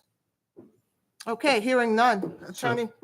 So Pip, before you start, It's going to be short. Boy. yeah, there's just one thing I need to hear you address. So the first element, I know you know it well, of the variance standard is the following, and I want you to articulate this. There are unique physical conditions, circumstances, or conditions, including irregularity, narrowness, or shallowness of lot size or shape, or exceptional topography, or other physical conditions peculiar to this property, and that the unnecessary hardship is due to such conditions and not circumstances or conditions generally created by the provisions of this ordinance in the neighborhood or district in which the property is located. I know you know it very well. Walk the board through that. Well, I will, but I'm going to make two comments prior to that. In virtually every case that comes before you as members of a zoning hearing board, and every zoning hearing board for that matter, you hear from residents, and in a lot of cases, you hear from neighbors. I find it really interesting that the only people that came here tonight to speak against this application for this applicant at that property on West Broad Street were for people that live miles away from this location. The only person who lived close in proximity was a nice lady over there who stood up and said that she was in favor of this application. So for people to avail themselves of an opportunity before a zoning hearing board to rail against a policy that they don't believe in, take it to the right board. Go where you belong and you can say whatever you want to say. I'm here for one purpose tonight, 1604 West Broad Street, and for those two individuals over there and for this organization to seek the relief that they are requesting. There's nothing else that's relevant. He can raise his hand all night long. There's nothing else that's relevant to this application other than what applies to this property at that location. That's number one. I've heard this my entire career, okay? Zoning hearing board, if you grant relief, there's no reason for you to exist. It's the only reason why a zoning hearing board in Pennsylvania exists. The sole reason. Because if we had to abide by every single provision in a zoning ordinance, in every application, there would be no zoning hearing board. That's why the variance provision exists in the Pennsylvania Municipalities Planning Code, and it's why it exists in your ordinance. Because on certain opportunities, residents have the right to come before you and seek relief from the zoning provisions for reasons that you deem are appropriate. So for somebody to say, oh my God, you're changing the zoning. You're not changing the zoning. You don't have the authority to change the zoning, but you do have the authority to grant the relief that's granted to you by the Pennsylvania Municipalities Planning Code. And I would ask that you would do that tonight. Now, let's talk about hardship. How many cases has everybody on this zoning hearing board sat through in your career? Probably many if you've been around a little while and sat on the Zord. You know that hardship can take many, it can look like many different things. There are certain provisions in the MPC that Mr. Boel read to us, and either what they are, narrowness, which we have, slope, which we have, irregular shaped lot. On the zoning application, I didn't put that word on there. The zoning officer determined that the lot was irregular. Those are three reasons under the MPC for the grant of a variance that are specifically mentioned in your ordinance and also in the Pennsylvania Municipalities Planning Code. Okay, number one. Number two, you also know that there has been some watering down of the variance requirement by various case law, and everybody takes that into account. If we had to abide by the 5 factors in the MPC, I would lose 99.9% of the variance cases that I bring before zoning hearing boards. Why doesn't that happen? Not because I'm good, but because there are zoning hearing boards that believe that relief in a particular case is appropriate. Yes. And all I'm asking for you tonight is to consider whether this situation is appropriate for the grant of the relief that's been requested by this applicant. Thank you. So Joe, I can't help myself, and just because I had to walk back and explain it to the board. You cited hardships, right? Narrowness, those physical conditions on the property. The next requirement is because of those physical conditions, there's no possibility that the property can be developed in strict conformity with the provisions of the zoning ordinance. It can't. It can't, because if you apply the side yard setbacks and the other setbacks, it's an automatic denial. So how does it not impact? Of course it impacts, because if you don't grant the dimensional variances, you can't do anything. No, I mean as the use variance. I understand. Yeah, well, that's fine. That's your answer. That's fine. Okay. So you were granted party status earlier. If you want to make a very brief closing, you may. Very brief, please. Bill Sharrigan. My hand was a little bit slow because I like to go last. Isn't that interesting? I've been coming to these things for 20 years now, ever since I came back to Bethlehem. This is perhaps, maybe aside from the casino, this is perhaps the most important issue that's come before the city in those 20 years. It's no secret that Bethlehem is kind of popular these days. People want to move here. They're driving the rents up. Affordable housing is a real problem. And we've heard about one alternative solution, and that's to get, by the way, I'm glad policy has come to the forefront here, because that's what this is all about. Lehigh could really contribute to the problem if they provided more housing on campus, or contributed to the solution. The fact that there's $1 million is available is not insignificant, but it's only 1% of the city budget, less than 1%. And to spend it in a way that would compromise the future of the city would not be a good outcome. So because policy is now on the table, so to speak, I would like to mention the project that recently announced on East 4th Street, further to the east than the mechanic property you heard tonight. I've been trying to get some traction on the idea of getting some of the industrial park back from, and I'm glad the industrial Bill, park. can we No, stick- no, no, can we- listen, Can we stick to this project appeal, please? Just like Mr. Barato, I mean, I want to stick we're with the five being elements. presented with a false dichotomy here. If we want to do something about affordable housing, it's either alley housing or nothing. That's a false dichotomy. That's your argument. That's fair enough. We understand. Okay. So is there anything else as the five elements of the variance? And I know. You Okay. know, All right. All right. I'll just one sentence. There's vacant land that could be used for affordable housing. we understand your argument. Okay. You said We hear that this is a test case, but not a precedent. Now, if you deny the variance that's sought, then the administration would go back to the drawing board and say, okay, we got to make some revisions. If you grant the relief, and I'm on the instructions of the city, you think the city is not going to approach the city council with a revision to the zoning ordinance saying that this case was approved by the zoning hearing board? Sir, But it's not a precedent. Sir, Look, it is a precedent. It's the same thing I said to Mr. Barato. As the five elements that are in front of us, Yeah, I appreciate that. as those five elements, do you have anything else? At some point, because we're really far afield. It's 10:15. Is as to those five elements, is there any relevant legal argument? I know, and they're claiming that it's not a precedent, but it is. Even if they don't ask for a zoning. I will advise the board as the case law relative to whether it's a precedent. Okay. I know it well. All right. All right, on the question of hardship. I'm going to channel Johnny Cochran here. He's been in the news recently.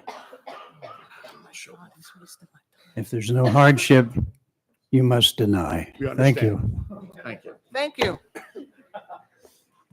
It's We're good. 10:15. We are going to go off the record, and we're going to move forward tonight with this. Thank you. It's just Get it over 10:15. with. Well, off the record, we'll deliberate.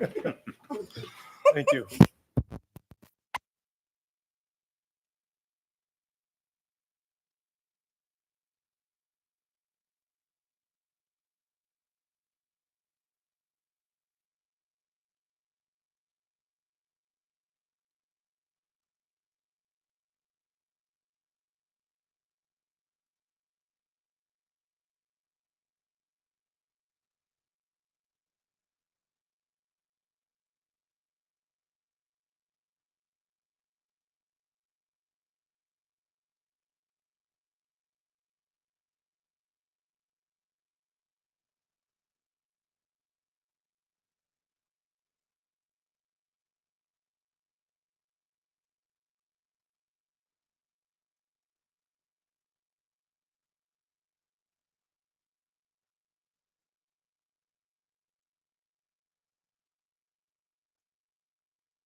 You need to do this for me.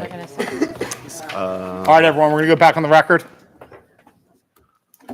All right, so the zoning hearing board has asked me to articulate the following motion, and we will look for a first and second after I make it. The zoning hearing board approves the grant of the variances as stated, subject to the development proceeding in a manner consistent with the representations and warranties made in the application and through the testimony of record. First the motion. Is there a second? I'll second. All right, call the roll. Paige Van Wert, Yes. Peter Schneck, No. Jessica Lee. Yes. Okay. Go ahead, you'll get a written decision. Thank you. for And your thank you, patience. everyone. Thank you. Thank you. Thank you for your patience. We laughed, we cried.